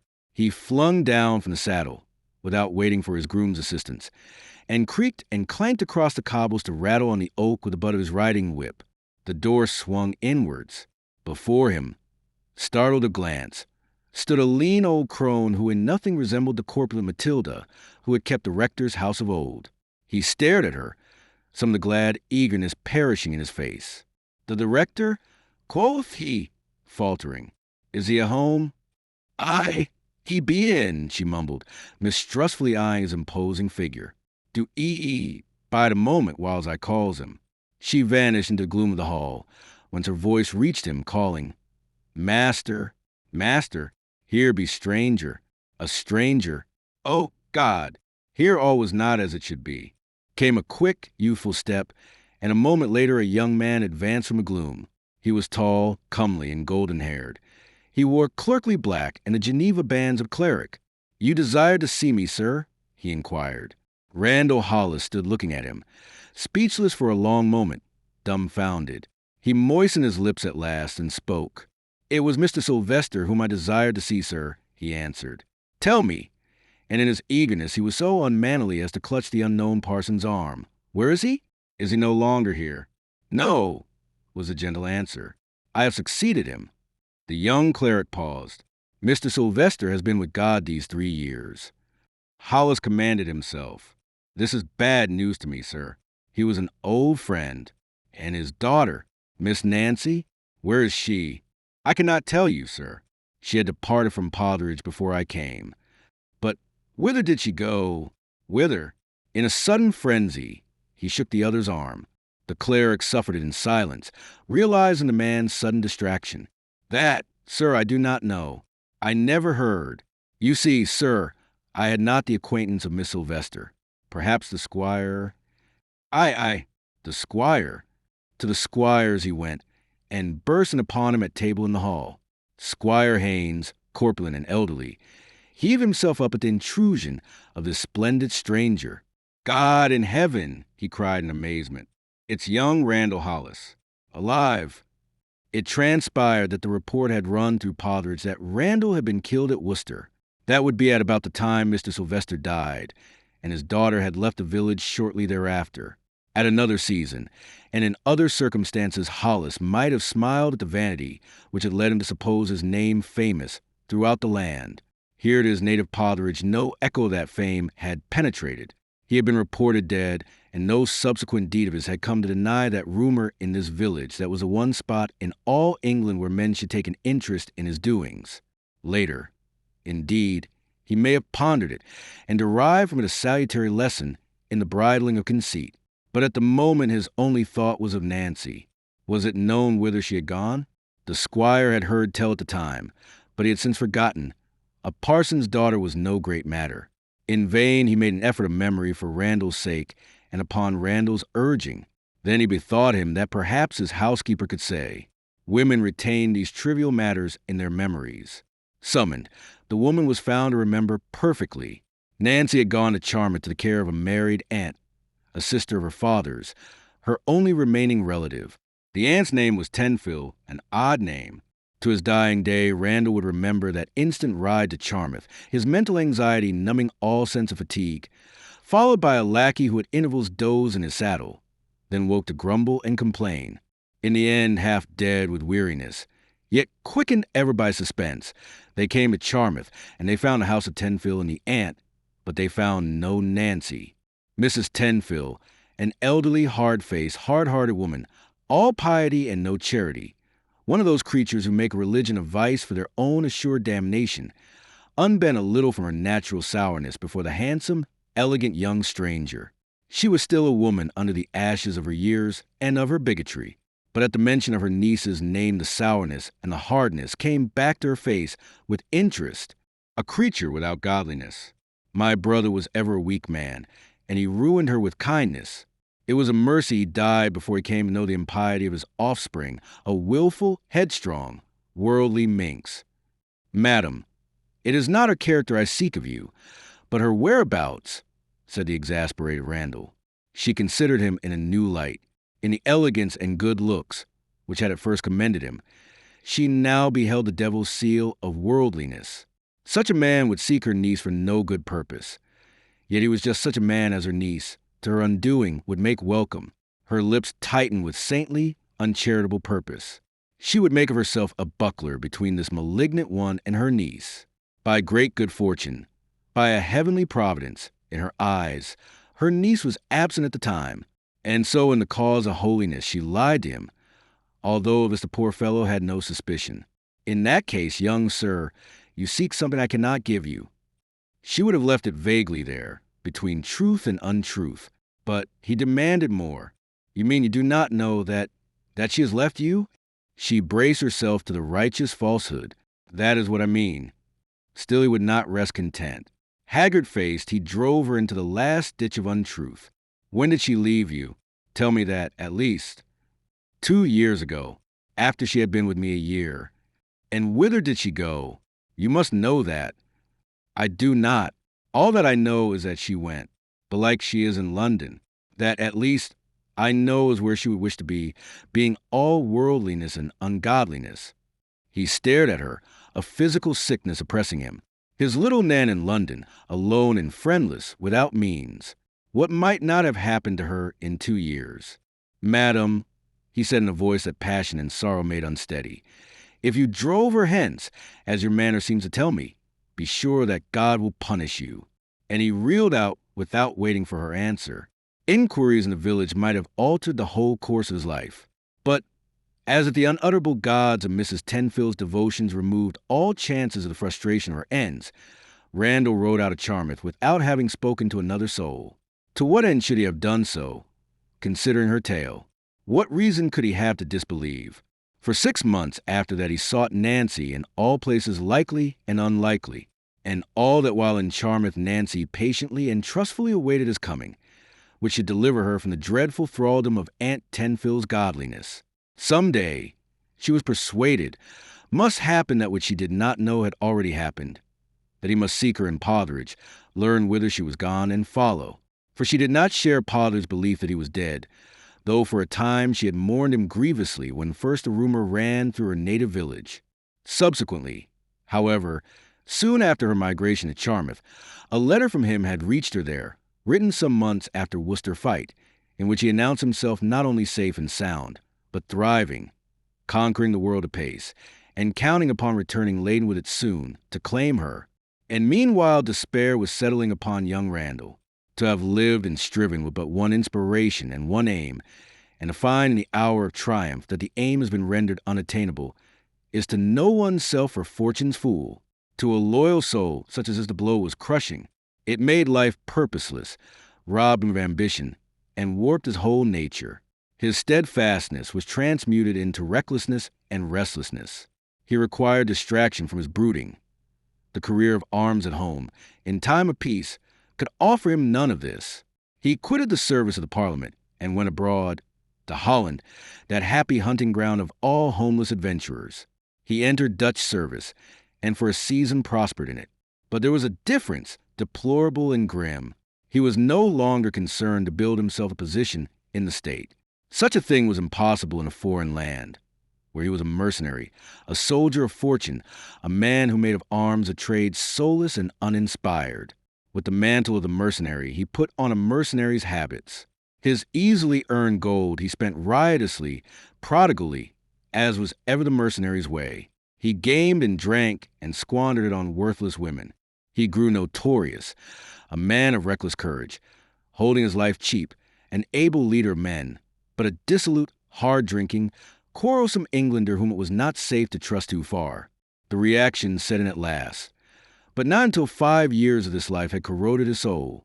It came to him one day when he realized that he was over 30, that he had dissipated his youth, and that the path he trod must lead him ultimately to a contemptible old age. Some of the good that slumbered in the depths of his soul welled up to cry a halt. He would go back. Physically and morally, he would retrace his steps. He would seize this life that was slipping from him and remold it to the original intention. For that he would return to England. He wrote to Monk, who then was the powerfulest man in the realm. But, fortune's fool again, he wrote just too late. The restoration was accomplished. It was a few weeks old, no more, for one who had been a prominent Parliament man in the old days, and the son of a Parliament man still more prominent. There was no place by then in English service. Had he but made the application some months sooner, whilst the restoration was still in the balance, and had he then taken side with Monk in bringing about, he might by that very act have redeemed the past in Stuart eyes, setting up a credit to cancel the old debt. The rest you guess. He sank thereafter deeper into his old habits, rendering himself ever more unfit for any great position, and so continued for 5 horrid years that seemed to him in retrospect an age. Then came the war, and England's unspoken summons to every son of hers who trailed a sword abroad. Dutch service could no longer hold him. This was his opportunity. At last he would shake off the filth of a mercenary's life, and go boldly home to find worthy employment for his sword. Yet But for the scheming credit accorded him by a tavern keeper in the interest of a vulgar old woman who had cause to hold him in kindly memory, he might by now have been sent back to tread once more the path to hell. Chapter 5 The Mercenary. Colonel Hollis took the air in Paul's yard, drawn forth partly by the voice of a preacher on the steps of Paul's, who was attracting a crowd about him, partly by his own restlessness. It was now 3 days since his visit to the cockpit, and although he could not reasonably have expected news from Albemarle within so short a time, yet the lack of it was fretting him.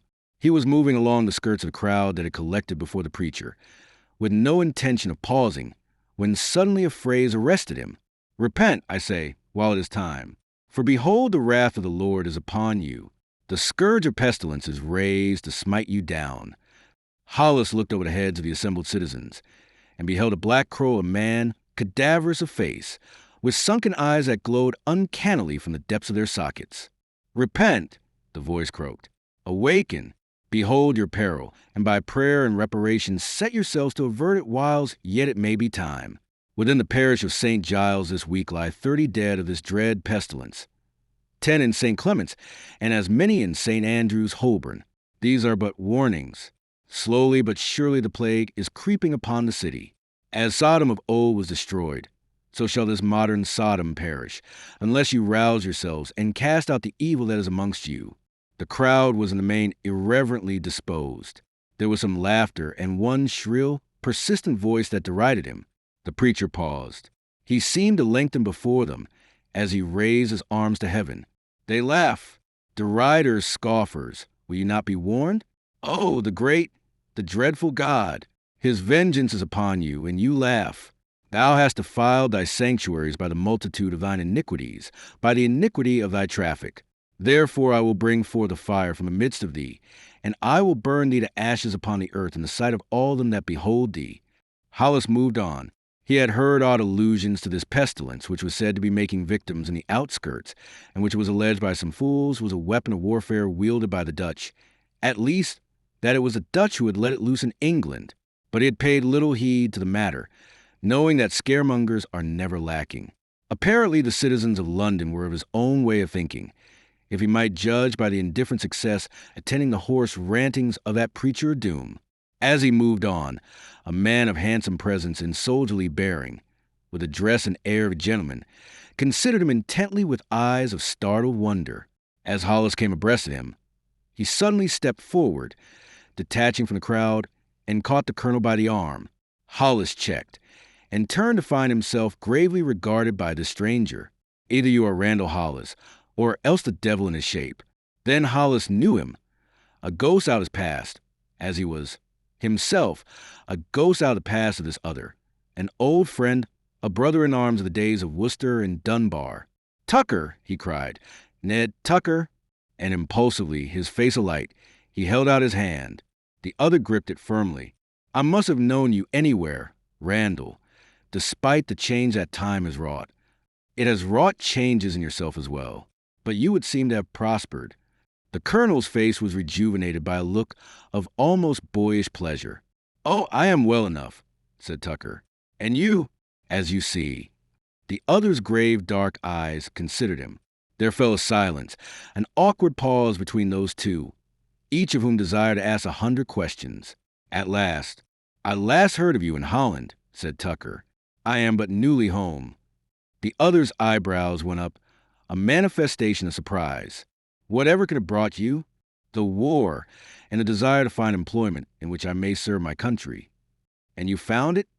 The smile on the dark face suggested a scornful doubt, which almost made an answer unnecessary. "Not yet. It would have moved my wonder if you had. It was a rashness to have returned at all." He lowered his voice, lest he should be overheard. "The climate of England isn't healthy at all to old soldiers of the Parliament.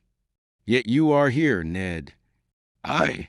Again that slow, half-scornful smile lighted the grave, handsome face. He shrugged. He leaned toward Hollis, and dropped his voice still further. "My father was not a regicide," he said quietly. "Therefore I am comparatively obscure." Hollis looked at him, the eager pleasure which the meeting had brought him withering in his face. Would men ever keep green the memory of this thing, and of the silly tie with which they had garnished it? Must it ever prove an insuperable obstacle to him in Stuart England? Nay, nay, never look so glum, man. Tucker laughed, and he took the colonel by the arm. Let's go somewhere where we can talk. We should have a deal to tell each other. Hollis swung him round. Come to the Paul's Head, he bade him. I am lodged there. But the other hung back, hesitating a moment. My own lodging is near hand in Cheapside, he said, and they turned about again. In silence, they moved off together. At the corner of Paul's yard, Tucker paused and turned to look across at the doorway of Paul's and the fanatical preacher, who stood there shrilling.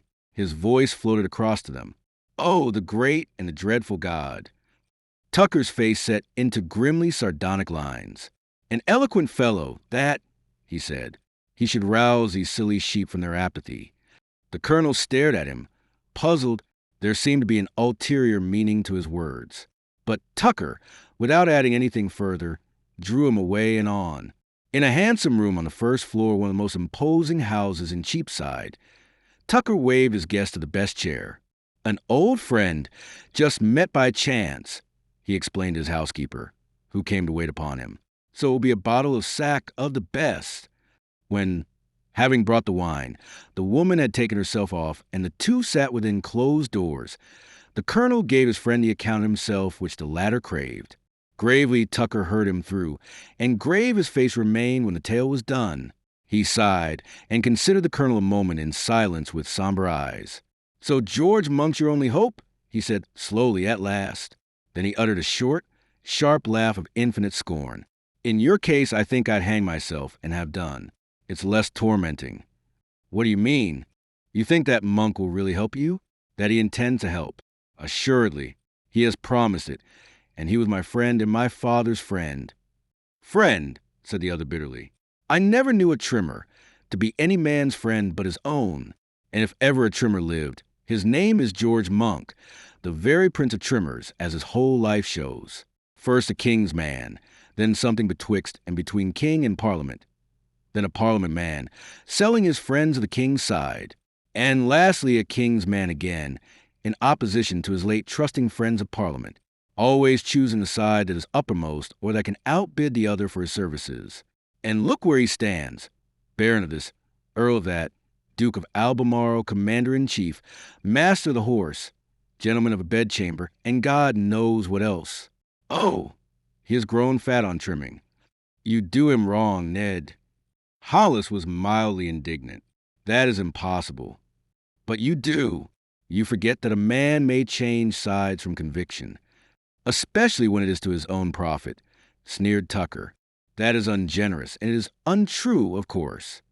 The colonel showed signs of loyal heat. You are wrong also in your other assumption. He would have given me all the help I needed, but that he counted the slight risk, nay, what am I saying? The slight inconvenience to himself should any questions afterward be asked. He could have averted in such a case all awkwardness by pleading ignorance to your past. He is too honest to do that. Honest. Honest George Monk. Usually misfortune schools a man in worldly wisdom. But you... Tucker smiled between contempt and sadness, leaving the phrase unfinished. I have told you that he will help me, that he has promised. And you build upon his promises? Promises. They cost nothing. They are the bribes with which a trimmer puts off the importunate. Monk saw your need, as I see it. You carry the marks of it plainly upon you, in every seam of your threadbare coat. Forgive the allusion, Randall. He set a conciliatory hand upon his friend's arm, for the colonel had reddened resentfully at the words. I make it to justify myself of what I say. And he resumed. Monk's revenues amount to £30,000 a year. Such are the avails of trimmers. He was your friend, you say. He was your father's friend, and owed much to your father, as all know. Did he offer you his purse to tide you over present stress, until opportunity permits him to fulfill his promise? Did he? I could not have taken advantage of it if he had. That is not what I ask you. Did he offer it? Of course he did not. Not he. Yet would not a friend have helped you at once and where he could? He did not think of it. A friend would have thought of it, but Monk is no man's friend. I say again you are unjust to him. You forget that After all, he was under no necessity to promise anything. Oh, yes, he was. There was his Duchess. As you've told me, Dirty Bess can be importunate, and she commands him. He goes notoriously in terror of her. Yielding to her importunities, he promised that which he will avoid fulfilling. I know George Monk and all his leprous kind, of which this England is full today, battening upon her carcass with the foul greed of vultures. Aye. He grew conscious that Colonel Hollis was staring at him, amazed by his sudden vehemence. He checked abruptly and laughed. I grow hot for nothing at all. Nay, not for nothing, for you, old friend, and against those who put this deception upon you. You should not have come back to England, Randall. But since you're here, at least do not woo disappointment by nourishing your hopes on empty promises. He raised his glass to the light and looked at the colonel solemnly across the top of it. I drink to your better fortune, Randall. Mechanically, without answering a word, the colonel drank with him. His heart was turned to lead. The portrait Tucker had so swiftly painted a monk's soul was painted obviously with a hostile, bitter brush. Yet the facts of Monk's life made it plausible. The likeness was undeniable if distorted, and Hollis, rendered pessimistic and despondent by his very condition, saw the likeness and not the distortion. If you are right, he said slowly, his eyes upon the table, I may as well take your advice and hang myself. Almost the only thing left for a self-respecting man in England, said Tucker, or anywhere else, for that matter. But why so bitter about England in particular? Tucker shrugged. You know my sentiments, what they always were. I am no trimmer. I sail a steady course. Hollis regarded him searchingly. He could not misunderstand a man's words, still less his tone. Is it not a dangerous course? He asked. Tucker looked at him with wistful amusement. There are considerations an honest man should set above danger. Oh, agreed. There is no honesty save in steadfastness, Randall, and I am, I hope, an honest man. By which you mean that I am not, said Hollis slowly. Tucker did not contradict him by more than a shrug and a deprecatory smile that was of mere politeness. The colonel rose, stirred to vehemence by his friend's manifest opinion of him. I am a beggar, Ned, and beggars may not choose. Besides, for 10 years now I have been a mercenary, neither more nor less. My sword is for hire. That is the trade by which I live. I do not make governments. I do not plague myself with questions of their worth. I serve them for gold. But Tucker, smiling sadly, slowly shook his head. If that were true, you would not be in England now. You came, as you have said, because of the war. Your sword may be for hire, but you still have a country, and the first offer goes to her. Should she refuse it, the next will not go to an enemy of England's. So why belittle yourself thus? You still have a country, and you love it. There are many here who are ready to love you, though they may not be among those who govern England. You have come back to serve her. Serve her, then, but first ask yourself how best she may be served. What's that? Sit down, man. Sit and listen. And now, having first sworn the colonel to secrecy in the name of their old friendship, to which and to the colonel's desperate condition, the other trusted in opening his heart, Tucker delivered himself of what was no less than treason. He began by inviting the colonel to consider the state to which misgovernment by a spendthrift, lecherous, vindictive, dishonest king had reduced the country. Beginning with the Bill of Indemnity and its dishonorable evasion, he reviewed act by act the growing tyranny of the last 5 years since the restoration of King Charles, presenting each in the focus of his own vision, which, if bitterly hostile, was yet accurate enough. He came in the end to deal with the war to which the country was committed. He showed how it had been provoked by recklessness, and how it had been rendered possible by the gross, the criminal neglect of the affairs of that navy which Cromwell had left so formidable. And he dwelt upon the appalling license of the court with all the fury of the Puritan. He was at heart. We touch the end at last, he concluded with fierce conviction. Whitehall shall be swept clean of this Charles Stuart and his trolls and pimps and minions. They shall be flung on the foul dunghill where they belong, and a commonwealth shall be restored to rule this England in a sane and cleanly fashion, so that honest men may be proud to serve her once again. My God, Ned, you're surely mad. Hollis was aghast as much at the confidence itself as at the manner of it. To risk myself, you mean? Tucker smiled grimly. These vampires have torn the bowels out of better men in the same cause. And if we fail, they may have mine and welcome. But we do not fail. Our plans are shrewdly laid and already well advanced. There is one in Holland who directs them. A name I dare not mention to you yet, but a name that is dear to all honest men. Almost it is the hour. Our agents are everywhere abroad, molding the people's mind, directing it into a sane channel. Heaven itself has come to our help by sending us this pestilence to strike terror into men's hearts and make them ask themselves how much the vices by which the rulers defile this land may not have provoked this visitation. That preacher you heard upon the steps of Paul's is one of our agents, doing the good work, casting the seed in fertile places. And very soon now will come the harvest, such a harvest. He paused and considered his stricken friend with an eye in which glowed something of the light of fanaticism. Your sword is idle, and you seek employment for it. Randall, here is a service you may take with honor.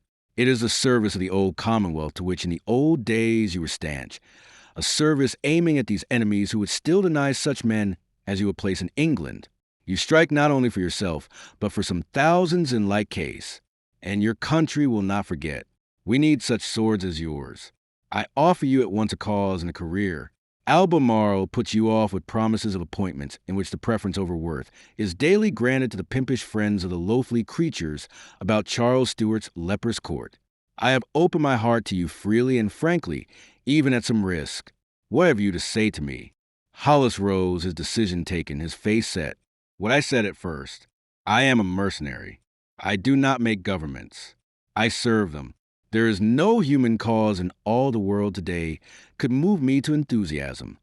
Yet you came home that you might serve England in her need, because I did not know where else to go. Very well. I accept you at your own valuation, Randall. Not that I believe you, but not to confuse the argument.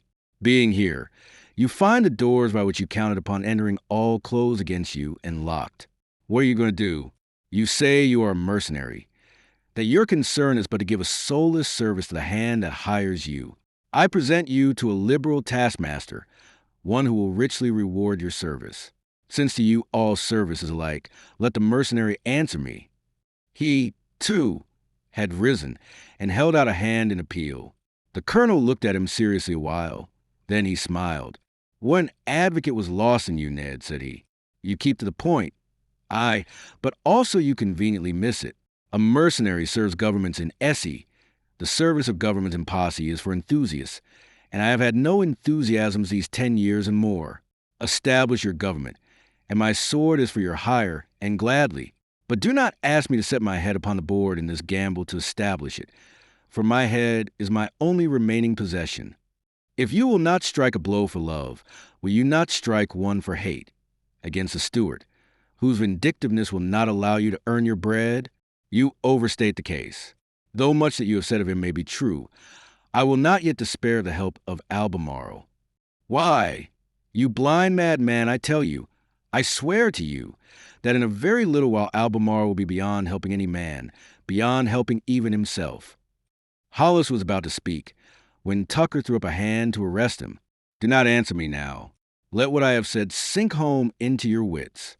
Give it thought. We are not pressed for a few days. Ponder my words, and if as the days pass and no further news comes to you from Whitehall, no fulfillment of this airy promise, perhaps you will regard things differently and come to see where your interest really lies. Remember, then, that we need skilled soldiers as leaders for our movement, and that an assured welcome awaits you. Remember, too, this of the mercenary you represent yourself, that the leaders now will be the leaders still when the task is accomplished, and that theirs will be the abiding rewards. Meanwhile, Randall, the bottle's not half done, so sit you down again and let us talk of other matters. Going home towards dusk. The thing that most intrigued the colonel was the dangerous frankness that Tucker had used with him, trusting a man in his desperate case with a secret so weighty upon no more than his pledged word, and what Tucker remembered of him in the creditable state from which he had long since fallen. Reflection, however, diminished his wonder. Tucker had divulged no facts whose betrayal could seriously impair the plotters. He had mentioned no names. He had no more than vaguely alluded to a directing mind in Holland, which the colonel guessed to be Algernon Sidney's, who was beyond the reach of the Stuart arm. For the rest, what had he told him? That there was a serious movement afoot to overthrow the Stuart dynasty and restore the Commonwealth. Let Hollis carry that tale to the authorities, and what would happen? He could impeach by name no man but Tucker, and all he could say of Tucker was that Tucker had told him these things. Tucker's word would be as good as Hollis's before justice. On the score of credit, Hollis's antecedents would be the subject of inquiry, and the revelation of them would result in danger to himself alone. Tucker had not been as ingenuous and confiding as he had at first supposed. He laughed a little to himself at his own simplicity, then laughed again as he reviewed the proposal Tucker had made him. He might be desperate, but not desperate enough for that. Not yet. He caressed his neck affectionately. He had no mind to feel a rope tightening about it. Nor would he yet despair because of what Tucker, largely for the purposes of his own advocacy, had said of Albemarle. The more he considered it, away from Tucker now, the more persuaded was he of Albemarle's sincerity and good intentions. Chapter 6 Mr. Etheridge prescribes. On his return to the Paul's Head from that treasonable talk with Tucker, the colonel found considerable excitement presiding over that usually peaceful and well-conducted hostelry. The common room was thronged, which was not in itself odd, considering the time of day. What was odd was the noisy, vehement babble of the normally quiet, soberly spoken merchants who for the main part composed its custom. Mrs. Quinn was there listening to the unusually shrill voice of her bookseller suitor Coleman, and her round red face, which the colonel had never seen other than creased and puckering smiles of false joviality, was solemn for once and had lost some of its normally high color. Near at hand hovered the drawer, scraping imaginary crumbs from the table with his wooden knife, as a pretext for remaining to listen. And so engrossed was his mistress that she left his eavesdropping unreproved. Yet, for all her agitation, she had a coy glance at the colonel as he stalked through, with that lofty detachment and arrogant unconcern of his surroundings which she found so entirely admirable in him. It was not long before she followed him into the little parlor at the back, where she found him stretched at his ease on his favorite seat under the window, having cast aside sword and hat. He was in the act of loading a pipe from a leaden tobacco jar. "Lord, Colonel, here be dreadful news," she told him. He looked up, cocking an eyebrow. "You'll have heard," she added. "It is the talk of the town." He shook his head. "Nay, I heard nothing dreadful. I met a friend, an old friend, over there by the Flower of Luce, and I've been with him these 3 hours. I talked to no one else. What is this news?" But she was frowning as she looked at him scrutinizingly with her round blue eyes. Her mind was shifted by his light words to her own more immediate concerns. He had met a friend, an old friend, not much in that to arouse anxiety. Perhaps, but Mrs. Quinn moved now in constant dread of influences that might set the colonel on a sound worldly footing likely to emancipate him from his dependence upon herself. She had skillfully drawn from him enough of the details of his interview with Albemarle to realize that the help upon which he counted from that quarter had not been forthcoming. He had been put off with vague promises, and Mrs. Quinn knew enough of her world not to be greatly perturbed by that. None the less she would set all doubts at rest by leading the colonel into the relationship in which she desired to hold him, but that as yet the colonel manifested no clear disposition to be led, and she was too crafty a huntress to scare her quarry by premature and too direct an onslaught. The only anxiety, yielding to which she might have committed that imprudence, was on the score of the unexpected. She knew that the unexpected will sometimes happen, and this mention of a friend, an old friend, with whom he had spent some hours in intimate talk, was disquieting. She would have liked to question him on the subject of that friend, and might have done so but for his insistent repetition of the question, "What is this news?" Recalled to it thus, the gravity of the news itself thrust out the other matter from her mind, that the plague is broken out in the city itself, in a house in Bearbinder Lane. It was brought by a Frenchman from Long Acre, where he lived, and which he left upon finding the pestilence to be growing in his neighborhood. Yet it seems he was already taken with the disease, which now the wretch is brought to our threshold, as it were, without benefit to himself.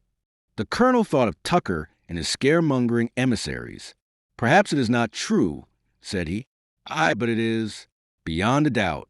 It was put about by a preacher rogue, from the steps of Paul's today. At first folk did not believe him, but they went to Bearbinder Lane, and there found the house shut up and guarded by command of my Lord Mayor. And they do say that Sir John Lawrence has gone to Whitehall to take order about this, to concert measures for staying the spread of the pestilence. They are to close playhouses and all other places where people come together, which will likely mean that they will be closing taverns and eating houses. And what should I do in that case? Nay, nay, Hollis comforted her. It will hardly come to that. Men must eat and drink or they starve, and that's as bad as the pestilence. To be sure it is. But they'll never think of that in their zeal and their sudden godliness. For they'll be in a muck-sweat godliness now that they see what a visitation has been brought upon us by the vices of the court. And this to happen at such a time, with the Dutch fleet, as they say, about to attack the coast. She railed on, disturbed out of her self-centered existence into a consideration of the world's ills now that she found herself menaced by them. She displayed a prodigious volubility upon topics that hitherto she had completely ignored. And the substance of her news was true enough. The Lord Mayor was at that very moment at Whitehall urging immediate and drastic measures for combating the spread of the pestilence. And one of these measures was the instant closing of the playhouses. But since he did not at the same time urge the closing of the churches, in which the congregating of people was at least as dangerous as in the theaters, it was assumed at court that Sir John was the catspaw of the Puritans who sought to make capital out of the pestilence. Besides, the visitation was one that confined itself to the poorer quarters and the lower orders. Heaven would never be so undiscriminating as to permit this horrible disease to beset persons of quality. And then, too, Whitehall's mind at the moment was overfull of other matters. There were these rumors that the Dutch fleet was out, and that was quite sufficient to engage such time and attention as could be spared from pleasure by the nation's elect, following in the footsteps of their pleasure-loving king. Also, a good many of the nation's elect were exercised at the time by personal grievances in connection with the fleet and the war. Of these, perhaps the most disgruntled, as he was certainly the most eminent, was His Grace of Buckingham, who found the nation sadly negligent of the fact that he had come all the way from York and his Lord Lieutenancy there to offer her his valuable services in her hour of need. He had requested command of a ship, a position to which his rank and his talents fully entitled him. In his own view, that such a request would be refused had never entered his calculations. But refused it was. There were two factors working against him. The first was that the Duke of York cordially disliked him and neglected no chance of mortifying him. The second was that the Duke of York, being Lord Admiral of the fleet, desired to take no risks. There were many good positions from which capable naval men could be excluded to make way for sprigs of the nobility. But the command of a man of war was not one of these. Buckingham was offered a gun brig. Considering that the offer came from the king's brother, he could not resent it in the terms his hot blood prompted. But what he could do to mark his scorn, he did. He refused a gun brig and enlisted as a volunteer aboard a flagship. But here at once a fresh complication arose. As a privy councillor, he claimed the right of seat and voice in all councils of war, in which capacity it is probably he might have done even more damage than in command of one of the great ships. Again, the Duke of York's opposition foiled him, whereupon in a rage he posted from Portsmouth to Whitehall to lay his plaint before his crony the king. The merry monarch may have wavered. It may have vexed him not to be able to satisfy the handsome rake, who understood so well the arts of loosening laughter, but between his own brother and Buckingham there can have been no choice. And so Charles could not help him. Buckingham had remained, therefore, at court, to nurse his chagrin and find his way circuitously into the strange history of Colonel Randall Hollis. His Grace possessed, as you know, a mercurial temperament which had not yet, although he was now approaching 40, lost any of its liveliness. Such natures are readily consoled, because they readily find distractions. It was not long before he had forgotten, in new and less creditable pursuits, not only the humbling of his dignity, but even the circumstance that his country was at war. Dryden has summed him up in a single line. He was everything by starts and nothing long. The phrase applies as much to Buckingham's moods as to his talents. It epitomizes the man's whole character. His friend George Etheridge, that other gifted rake who had leapt into sudden fame a year ago with his comedy, The Comic Revenge, had been deafening his ears with praises of the beauty and talent of that widely admired and comparatively newly discovered actress Sylvia Farquharson. At first, Buckingham had scoffed at his friend's enthusiasm. "You aim at paradox, I suppose. God help me. No paradox at all. Whom the gods love never grow old." Etheridge explained himself. "They never come to suffer, as do you from jaded appetites." "You may be right," His Grace admitted gloomily. "Prescribe me a tonic." "That is what I was doing. Sylvia Farquharson at the Duke's house." "Bah! A play actress. A painted doll on wires. 20 years ago your prescription might have served. You admit that you grow old. Superfluous admission. But this, let me perish, is no painted doll. This is an incarnation of beauty and talent. So I've heard of others that had neither." Buckingham stared at him, opening his lazy eyes. "What may that be?" he asked. "The chief drug of my prescription. But does it exist, or is your callowness deeper than I thought?" Quoth Buckingham. "Come and see." Mr. Etheridge invited him. "Virtue," Buckingham objected, "is not visible. Like beauty, it dwells in the beholder's eye. That's why you've never seen it, Bucks." To the Duke's playhouse in Lincoln's Inn Fields his disgruntled Grace suffered himself, in the end, to be conducted. He went to scoff. He remained to worship.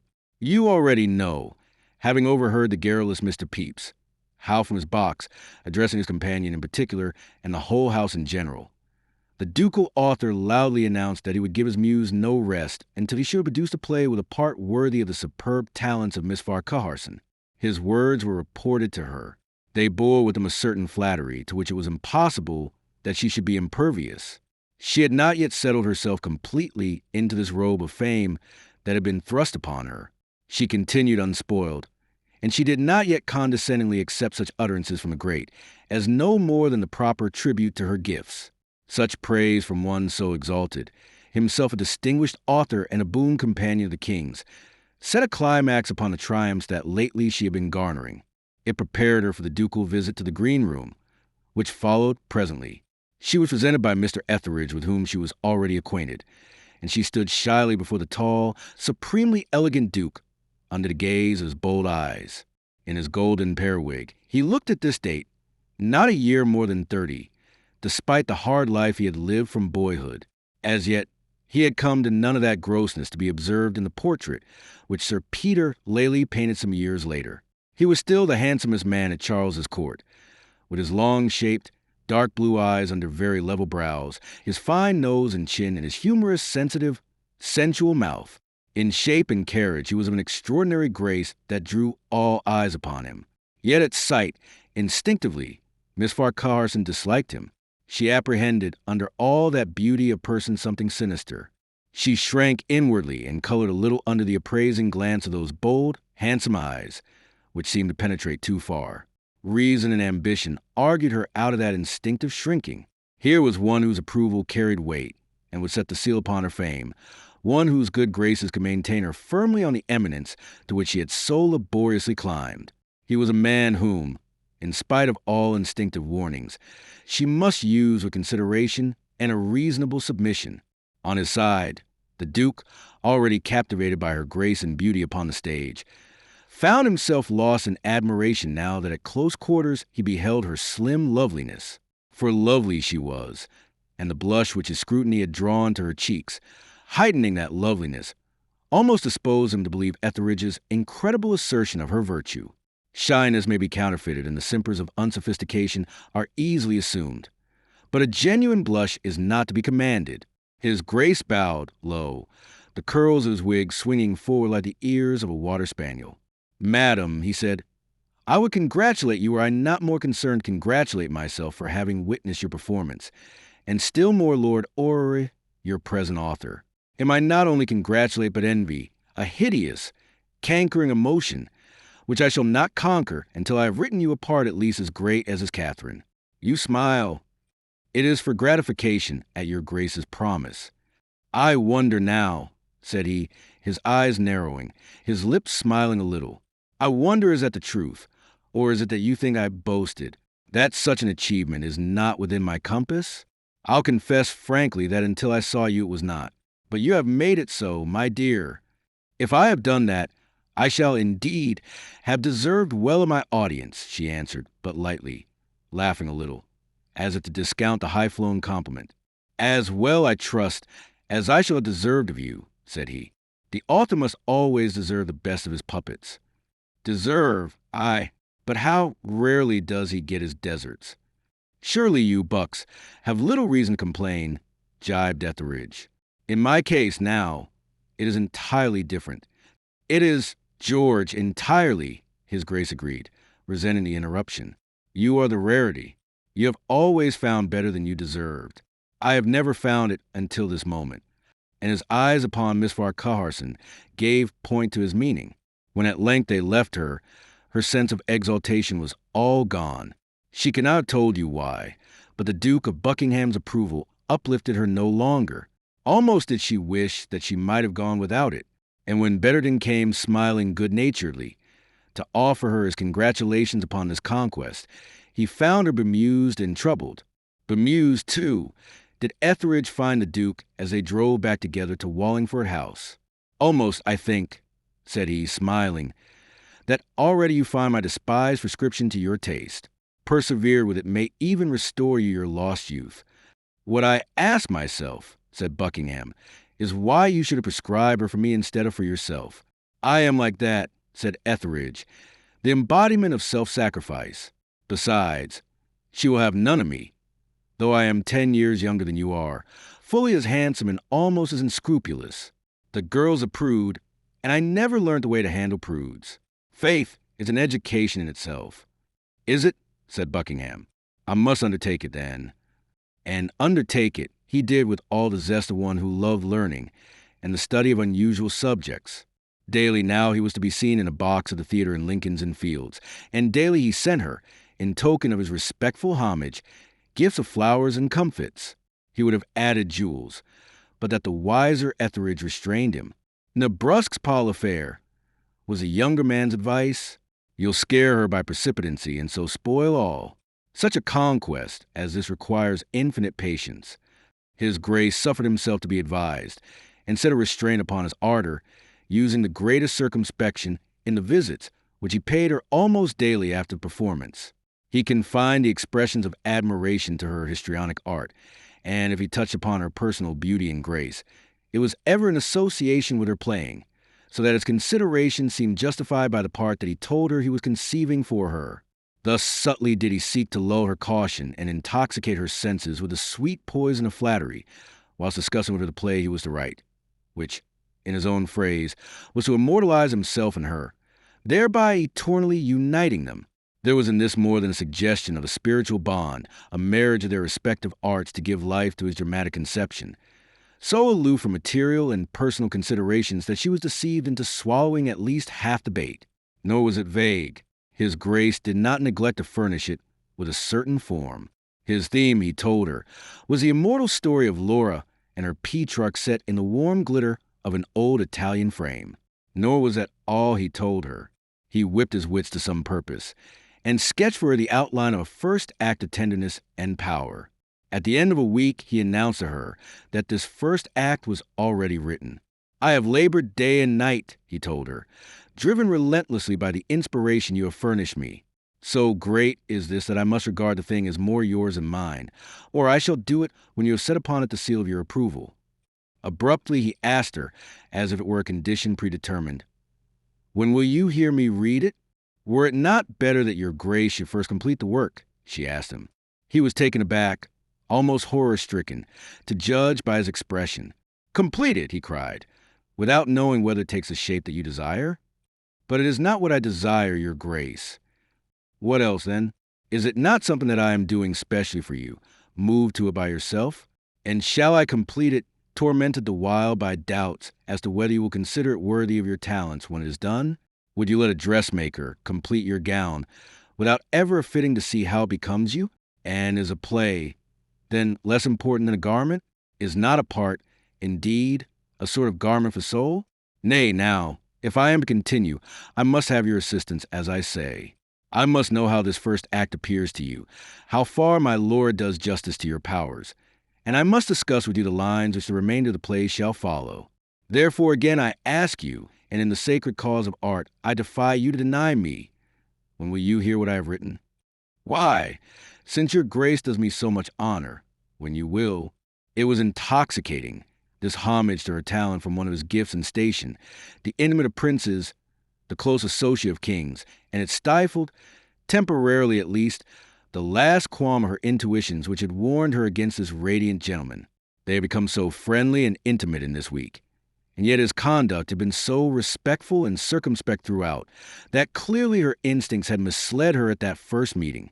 When I will, said he, that is to honor me, indeed. Shall it be tomorrow, then? If your grace pleases, and you will bring the act, bring it.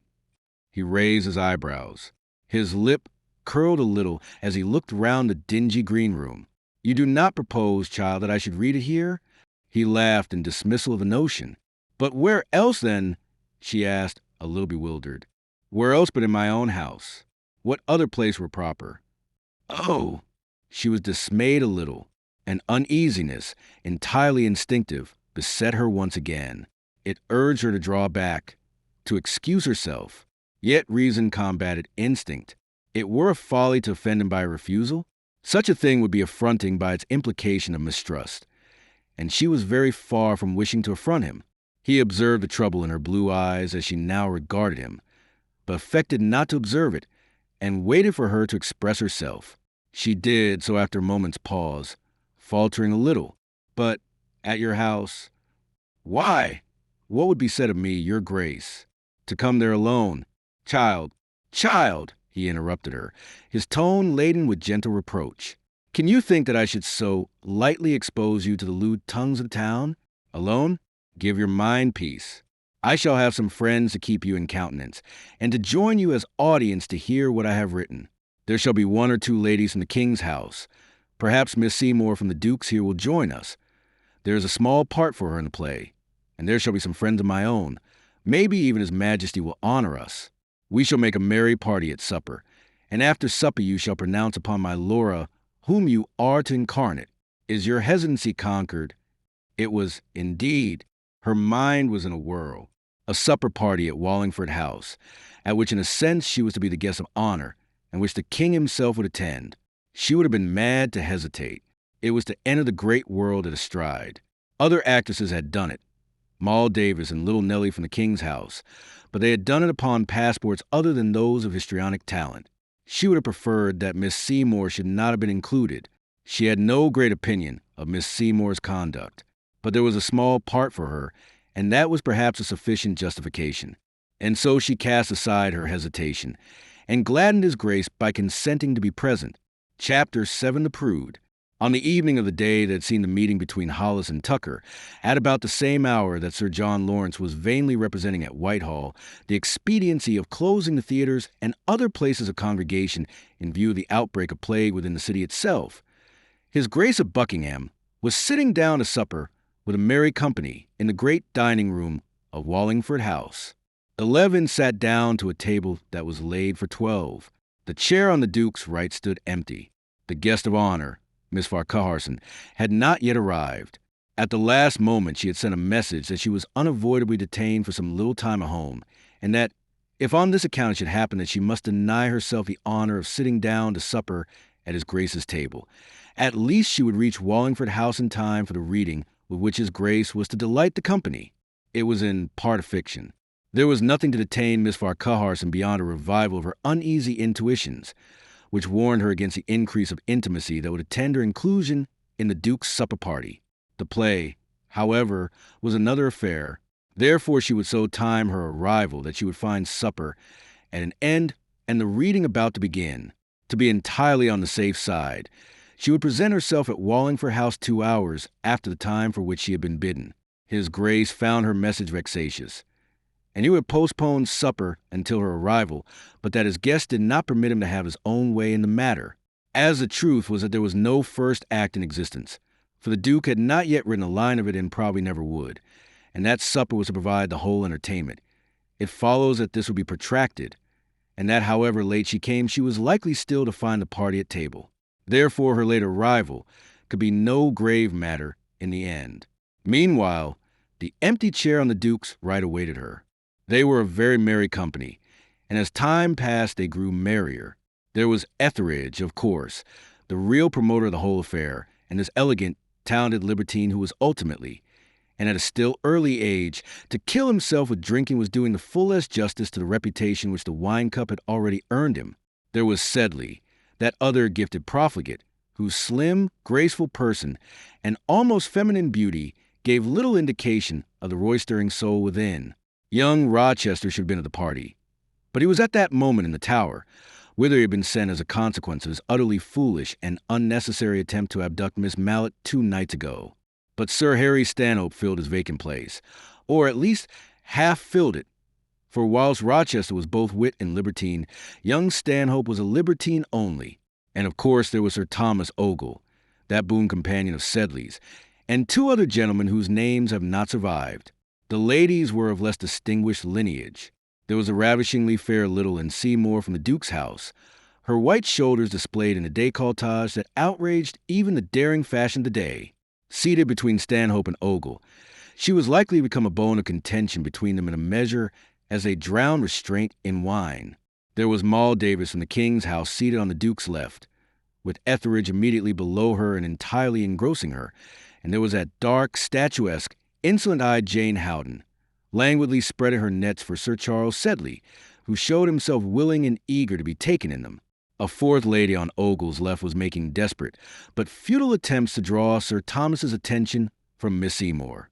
The feast was worthy of the exalted host, worthy of that noble chamber with its richly carved wainscoting, its lofty ceiling carried on graceful fluted pillars, lighted by 100 candles in colossal gilded girandoles.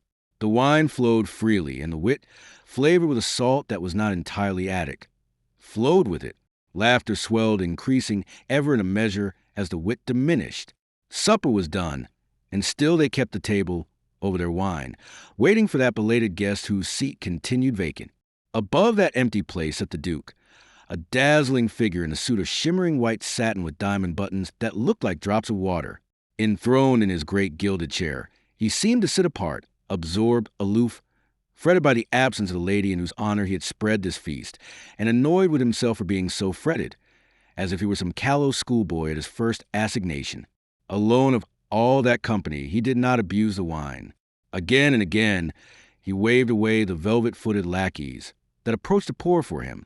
Rarely he smiled as some lively phrase leapt forth to excite the ready laughter of his guests. His eyes observed them, noting the flushed faces and abandoned attitudes as the orgy mounted to its climax.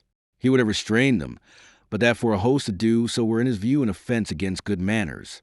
Gloomily, abstractedly, his eyes wandered from the disorder of the table, laden with costly plate of silver and of gold, with sparkling crystal, with pyramids of fragrant fruits and splendors of flowers that already were being used as missiles by his hilarious guests.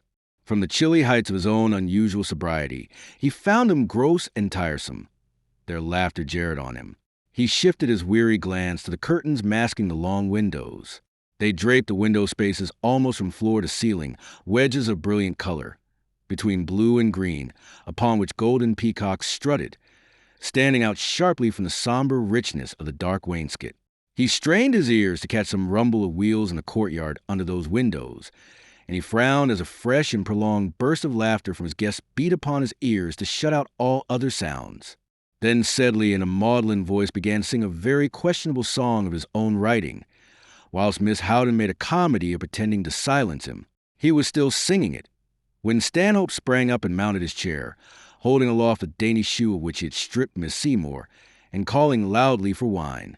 Pretty little, and would have snatched back her footgear, but that she was restrained by Ogle, who not only held her firmly, but had pulled her into his lap, where she writhed and screamed and giggled all in one. Solemnly, as if it were the most ordinary and natural things, a lackey poured wine into the shoe, as Stanhope bade him, and Stanhope, standing above them, gay and flushed, proposed a toast the terms of which I have no intention of repeating. He was midway through when the twin doors behind the Duke were thrown open by a chamberlain, whose voice rang solemnly above the general din. "Miss Sylvia Farquharson, may it please your grace." There was a momentary pause as a surprise. Then louder than ever rose their voices in hilarious acclamation of the announcement. Buckingham sprang up and round, and several others rose with him to give a proper welcome to the belated guest. Stanhope, one foot on his chair, the other on the table, bowed to her with a flourish of the slipper from which he had just drunk. She stood at gaze, breathless and suddenly pale, on the sum of the 3 steps that led down to the level of the chamber, her startled, dilating eyes pondering fearfully that scene of abandonment. She saw Little and Seymour, whom she knew, struggling and laughing in the arms of Sir Thomas Ogle. She saw Etheridge, whom she also knew, sitting with flushed face and leering eyes, an arm about the statuesque bare neck of Miss Houghton, her lovely dark head upon his shoulder. She saw Stanhope on high, capering absurdly, his wig awry, his speech halting and indecorous, and she saw some others in attitudes that even more boldly proclaimed the license presiding over this orgy to which she had been bidden.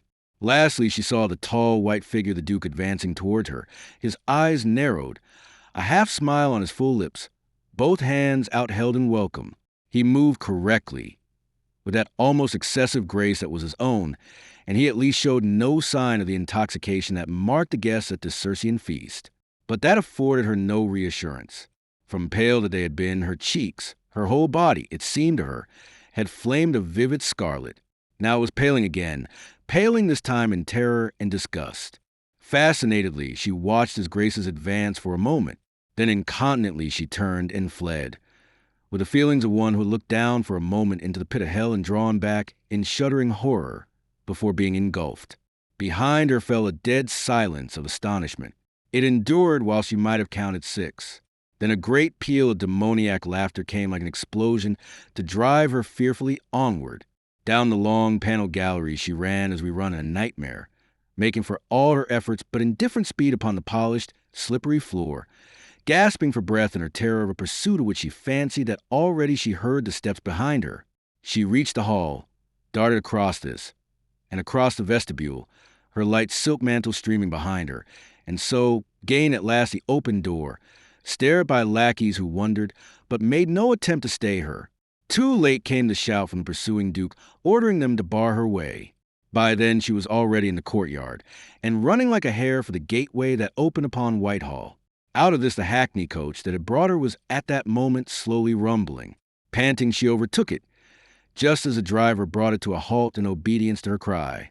"To Salisbury Court," she gasped. "Drive quickly." She was in, and she had slammed the door as the Duke's lackeys, 3 of them, ran alongside the vehicle, bawling their commands to stop. She flung half her body through the window on the other side to countermand the order. "Drive on. Drive quickly, in God's name." Had they still been in the courtyard, it is odds that the driver would not have dared proceed. But they were already through the gateway in Whitehall itself, and the coach swung round to the left in the direction of Charing Cross. Here in the open street the driver could defy the Duke's lackeys, and the latter dared not make any determined attempt to hinder him. The coach rolled on, and Miss Farquharson sank back to breathe at last, to recover from her nameless terror and to regain her calm. The Duke went back with dragging feet and scowling brow to be greeted by a storm of derision upon which in more sober mood his guests would hardly have ventured. He attempted to laugh with them, to dissemble the extent to which he had been galled, but he hardly made a success of it, and there was distinct ill temper in the manner in which he flung himself down into his great chair. Mr. Etheridge, leaning across Miss Houghton, laid a white jeweled hand on his friend's arm. He alone of all the company, although he had probably drunk more deeply than any, showed no sign of intoxication beyond the faint flush about his eyes. "I warned you," he said, "that the little prude is virtuous, and that she will require much patience. This is your chance to exercise it. Chapter 8, Mr. Etheridge advises." Towards midnight, when all the guests but Etheridge had departed, and the candles lighting the disordered room were guttering in their sconces, the Duke sat alone in council with the younger libertine. He had dismissed his servants. The doors were closed, and they were entirely private. The Duke unburdened himself, bitterly and passionately. The patience which Etheridge counselled was altogether beyond him. He confessed, more than ever now, when, by the exercise of it, by moving circuitously to his ends, he had so scared the little prude that he was worse off than at the outset. Etheridge smiled. "You're a prodigiously ungrateful fellow. You go clumsily to work, and then you blame me for the failure of your endeavors. Had you asked me, I could have told you what must happen with a parcel of fools and sluts who haven't learnt the art of carrying their wine in decent fashion. Had she arrived at the appointed time, whilst they were still sober, all might have been well. She might have come to share, in part at least, their intoxication, and so she would have viewed their antics through eyes that wine had rendered tolerant and kindly. As it is, you merely offended her by a disgusting spectacle, and that is very far from anything that I advised. Be that as it may, said the ill-humored Duke, there is a laugh against me that is to be redeemed. I am for director measures now. Director measures? Etheridge's brows went up. He uttered a musical, scornful little laugh. Is this your patience? A pox on patience. Then she is not for you. Wait a moment, my sweet bucks. I have no illusions as to what you mean by direct measures.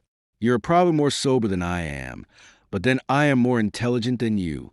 Out of my intelligence, let me inform your sobriety. Oh, come to the point. I am coming to it. If you mean to carry the girl off, I'll be reminding you that at law it's a hanging matter. The Duke stared at him in disdainful amazement. Then he uttered a sharp laugh of derision. At law? Pray, my good George, what have I to do with the law? By which you mean that you are above it. That is where usually I have found myself. Usually. The times are not usual. The times are monstrous unusual. Rochester, no doubt, thought as you do when he carried off Miss Mallet on Friday night. Yet Rochester is in the Tower in consequence. And you think they'll hang him? Buckingham sneered. No, they won't hang him, because the abduction was an unnecessary piece of buffoonery, because he is ready to mend Miss Mallet's honor by marrying her. Let me perish, George, but you're more drunk than I thought. Miss Mallet is a person of importance in the world with powerful friends. Miss Farquharson, too, has friends. Betterton is her friend, and he wields a deal of influence. You don't lack for enemies to stir things up against you. Oh, but a baggage of the theater. Buckingham was incredulously scornful. These baggages of the theater are beloved of the people, and the mood of the people of London at present is not one I should care to ruffle were I Duke of Buckingham. There is a war to excite them, and the menace of the plague to scare them into making examinations of conscience. There are preachers, too, going up and down the town, proclaiming that this is a visitation of God upon the new Sodom. The people are listening. They are beginning to point to Whitehall as the source of all the offenses that have provoked the wrath of heaven. And they don't love you, Bucks, any more than they love me. They don't understand us, and, to be plain, our names, yours and mine and several others, are beginning to stink in their nostrils. Give them such an argument as this against you, and they'll see the law fulfilled. Never doubt that. The English are an easy-going people on the surface, which has led some fools to their undoing by abusing them. The spot where His Majesty's father lost his head is within easy view of these windows. And so I tell you that the thing which you intend to do, which will be fraught with risks at any time, is certain destruction to you at this present. The very eminence upon which you count for safety would prove your undoing. The fierce light that beats upon a throne beats upon those who are about it. A more obscure man might do this thing with less risk to himself than you would run. His Grace discarded at last his incredulous scorn, and gave himself up to gloomy thought.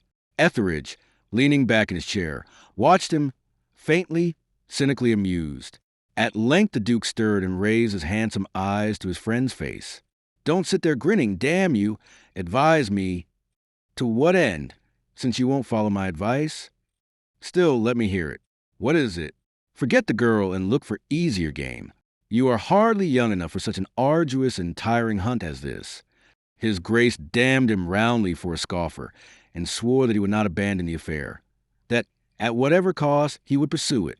Why, then, you must begin by effacing the bad impression you have made tonight. That will not be easy.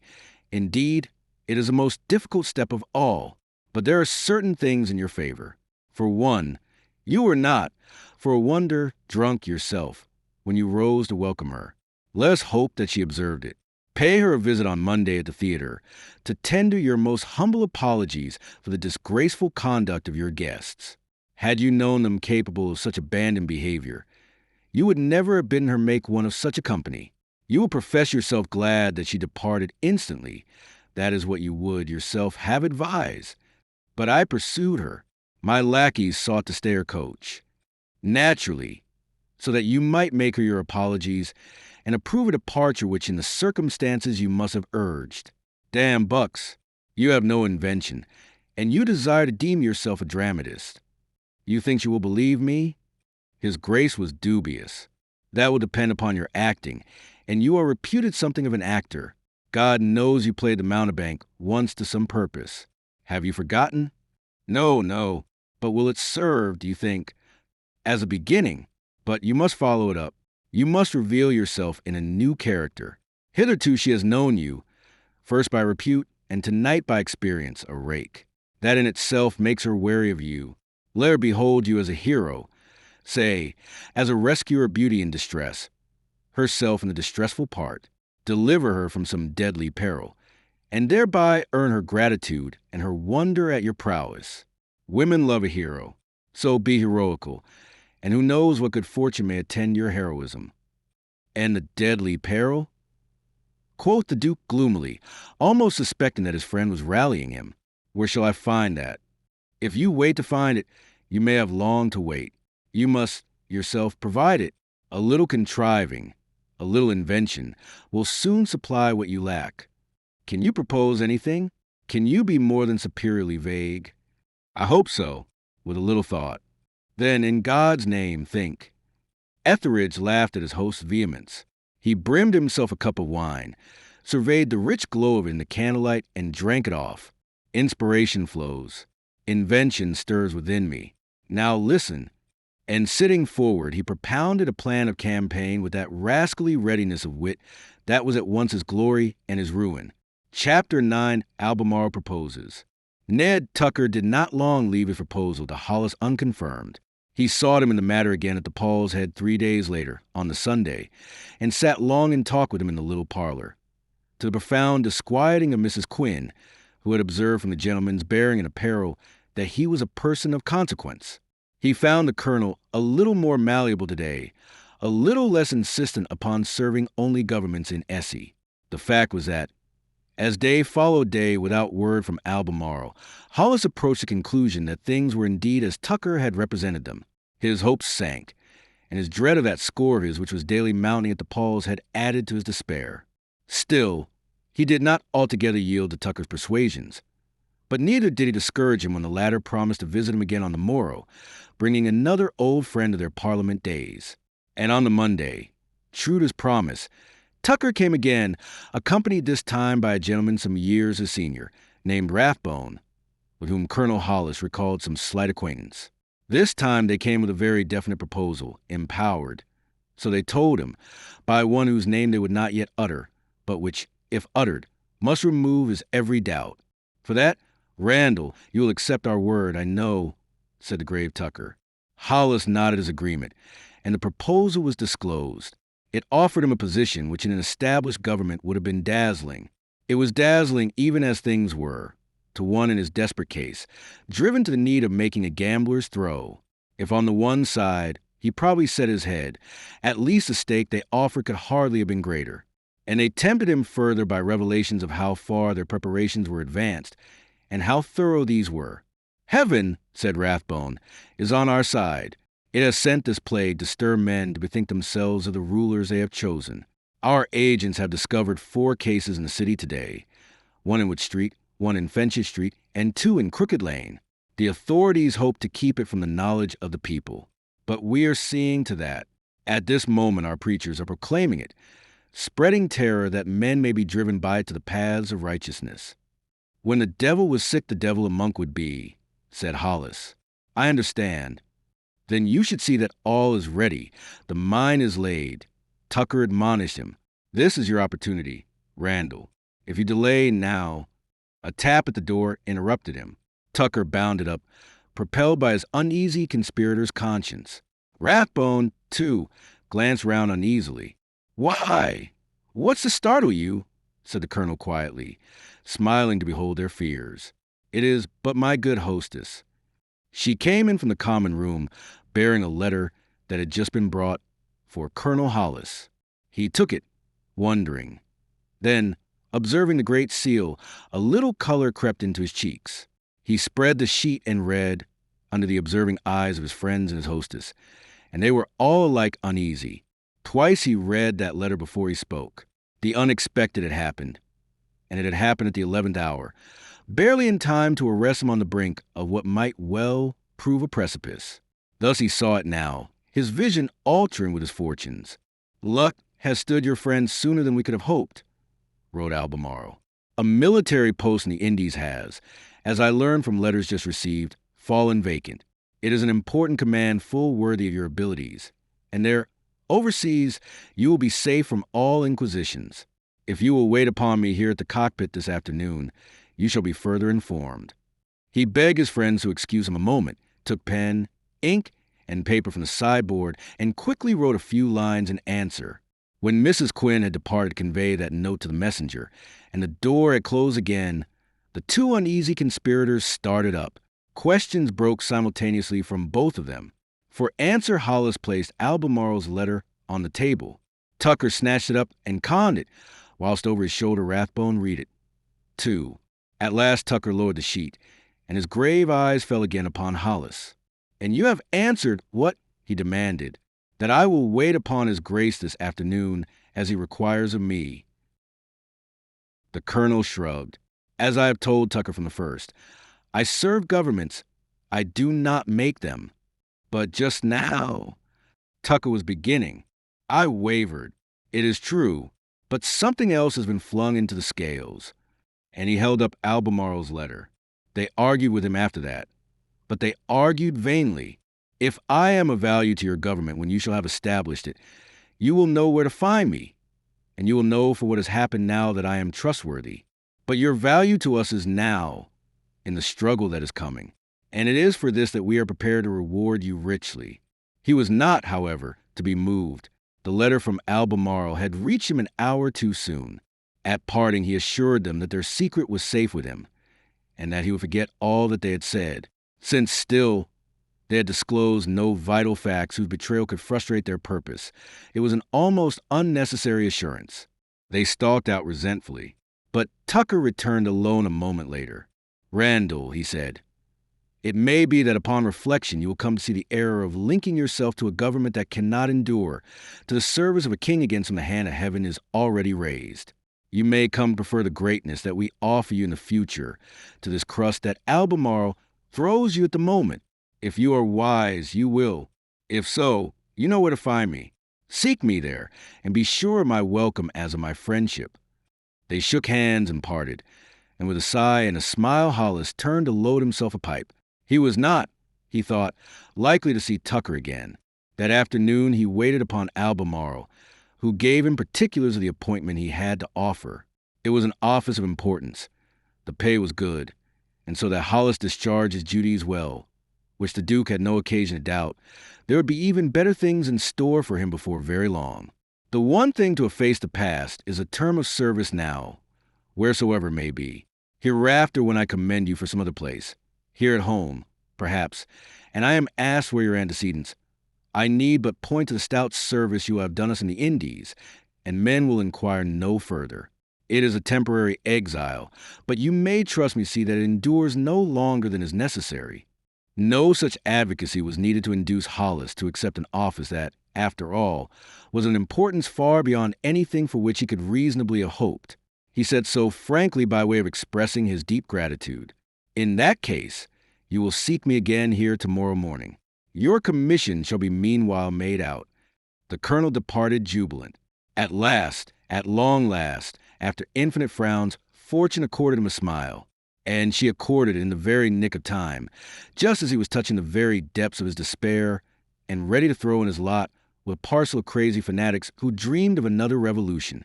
So back to the Paul's Head he came with his soaring spirits, and called for a bottle of the best canary. Mrs. Quinn read the omens shrewdly. "Your affairs at Whitehall have prospered, then?" said she between question and assertion.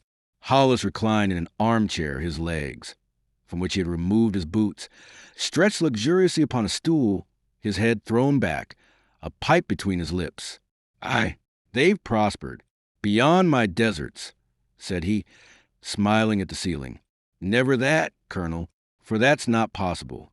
She beamed upon him, proffering the full stoop. He sat up to take it and looked at her, smiling. No doubt you're right, but I've gone without my deserts so long that I've lost all sense of them. There's others who haven't, said she, and timidly added a question upon the nature of his prosperity. He paused to drink a quarter of the wine. Then, as he set down the vessel on the table at his elbow, he told her. Her countenance grew overcast. He was touched to note it, inferring from this manifest regret at his departure that he had made a friend in Mrs. Quinn. "And when do you go?" she asked him, oddly breathless. "In a week's time." She considered him, mournfully he thought, and he also thought that she lost some of her bright color. "And to the Indies," she ejaculated slowly. "Lord, among savages and heathen blacks. Why? You must be crazed to think of it. Beggars may not choose, ma'am. I go where I can find employment. Besides, it is not as bad as you imagine. But where's the need to go at all, when, as I've told you already, such a man as yourself should be thinking of settling down at home and taking a wife?" She realized that the time had come to deliver battle. It was now or never, and thus she sent out a preliminary skirmishing party. "Why? Look at yourself," she ran on, before he could answer. "Look at the condition of you." And she pointed a denunciatory finger at the great hole in the heel of his right stocking. "You should be seeking a woman to take care of you, instead of letting your mind run on soldiering in foreign parts." "Excellent advice," he laughed. "There is one difficulty only. Who takes a wife must keep a wife, and if I stay in England, I shan't have enough to keep myself. So I think it'll be the Indies, after all." She came to the table and leaned upon it, facing him. "You're forgetting something.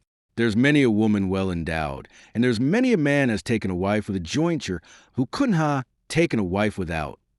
You said something of the kind before." Again he laughed. "You think I should be hunting an heiress. You think I have the figure for the part." "I do," said she, to his astonishment. "You're a proper man, and you've a name and a position to offer. There's many a wealthy woman of modest birth would be glad of you, as you should be glad of her, since each would bring what the other lacks. Faith, you think of everything. Carry your good offices further than mere advice, Mrs. Quinn. Find me this wealthy and accommodating lady, and I'll consider rejection of this Indian office. But you'll need to make haste, for there's only a week left." It was a laughing challenge, made on the assumption that it would not be taken up, and, as she looked away uncomfortably under his glance, his laughter increased. "That's not quite so easy as advising, is it?" He rallied her. She commanded herself and looked him squarely in the eyes. "Oh, yes, it is," she assured him. "If you was serious, I could soon produce the lady, a comely enough woman of about your own age, mistress of 30,000 pounds and some property, besides." That sobered him. He stared at her a moment, the pipe between his fingers. And she would marry a vagabond? Odd, my life. What ails her? Naught ails her. If you was serious, I'd present her. "Splud, you make me serious. 30,000 pounds. Faith, that is serious enough. I could set up as a country squire on that." "Then why don't you—" Really, she was bewildering, he thought, with her calm assumptions that it was for him to say the word. "Because there's no such woman. And if there was? But there isn't. I tell you there is." "Where is she, then?" Mrs. Quinn moved away from the table and round his side of it. "She is here." "Here," he echoed. She drew a step or two nearer, so that she was almost beside him. "Here in this room," she insisted, softly. He looked up at her, still uncomprehending. Then, as he observed the shy smile with which she sought to dissemble her agitation, the truth broke upon him at last. The clay stem of his pipe snapped between his fingers, and he dived after the pieces, glad of any pretext to remove his eyes from her face and give him a moment in which to consider how he should conduct himself in this novel and surprising situation. When he came up again, his face was flushed, which may have been from the lowering of his head. He wanted to laugh, but he realized that this would be utterly unpardonable. He rose and set the pieces of the broken pipe on the table. Standing thus, his shoulder to her, he spoke gently, horribly embarrassed. I had no notion of your meaning." And there he broke down, but his embarrassment encouraged her. Again she came close. "And now that you know it, Colonel, she whispered. I don't know what to say. His mind was beginning to recover its functions.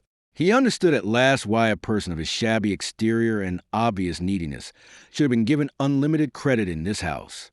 Then say nothing at all, Colonel dear, she was purring, save that you'll put from you all notion of sailing to the Indies. But my word is pledged already. It was a straw at which he clutched desperately, and it was not a very fortunate one, for it suggested that his pledged word was the only obstacle. The effect was to bring her closer still. She was almost touching him as he stood there, still half averted, and she actually leaned against him and set a hand upon his shoulder as she spoke, coaxingly, persuasively. But it was pledged before you knew of this. His Grace will understand. He'll never hold you to it. You but to explain. I couldn't, he cried weakly. Then I can. You. He looked at her.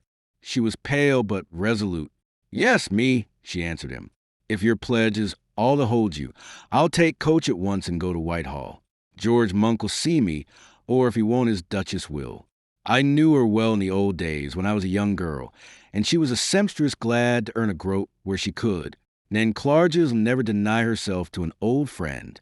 So if you but say the word, I'll soon deliver you from this pledge of yours. His face lengthened. He looked away again. That is not all, Mrs. Quinn, he said very gently. The truth is, I am not of a nature to make a woman happy. This she deemed mere coyness, and swept it briskly aside. I'd take the risk of that. But, you see I've lived this roving life of mine so long that I do not think I could ever settle. Besides, ma'am, what have I to offer?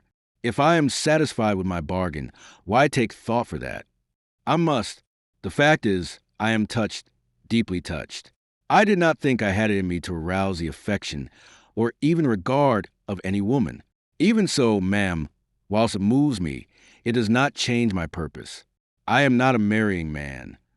But he raised a hand dominantly to check her. He had found the correct formula at last, and he meant to keep to it. Useless to argue, ma'am. I know my mind. My reasons are as I have said, and so is the fact.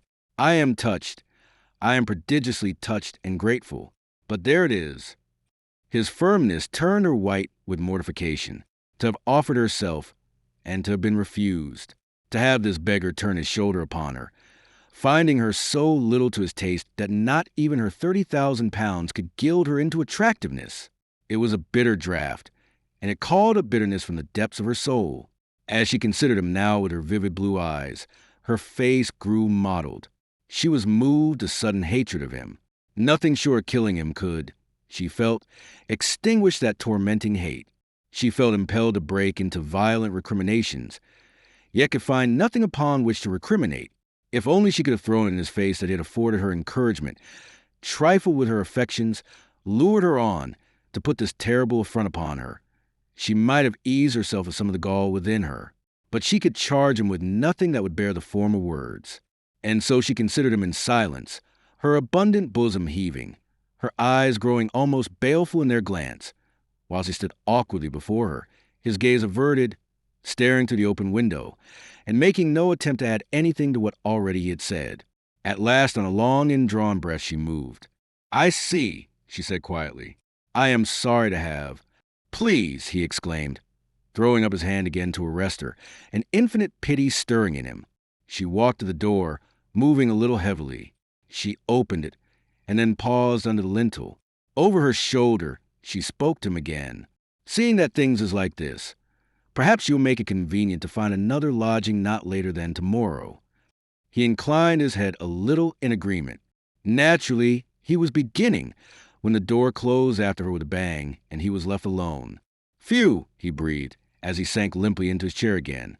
He passed a hand wearily across his brow, and found it moist.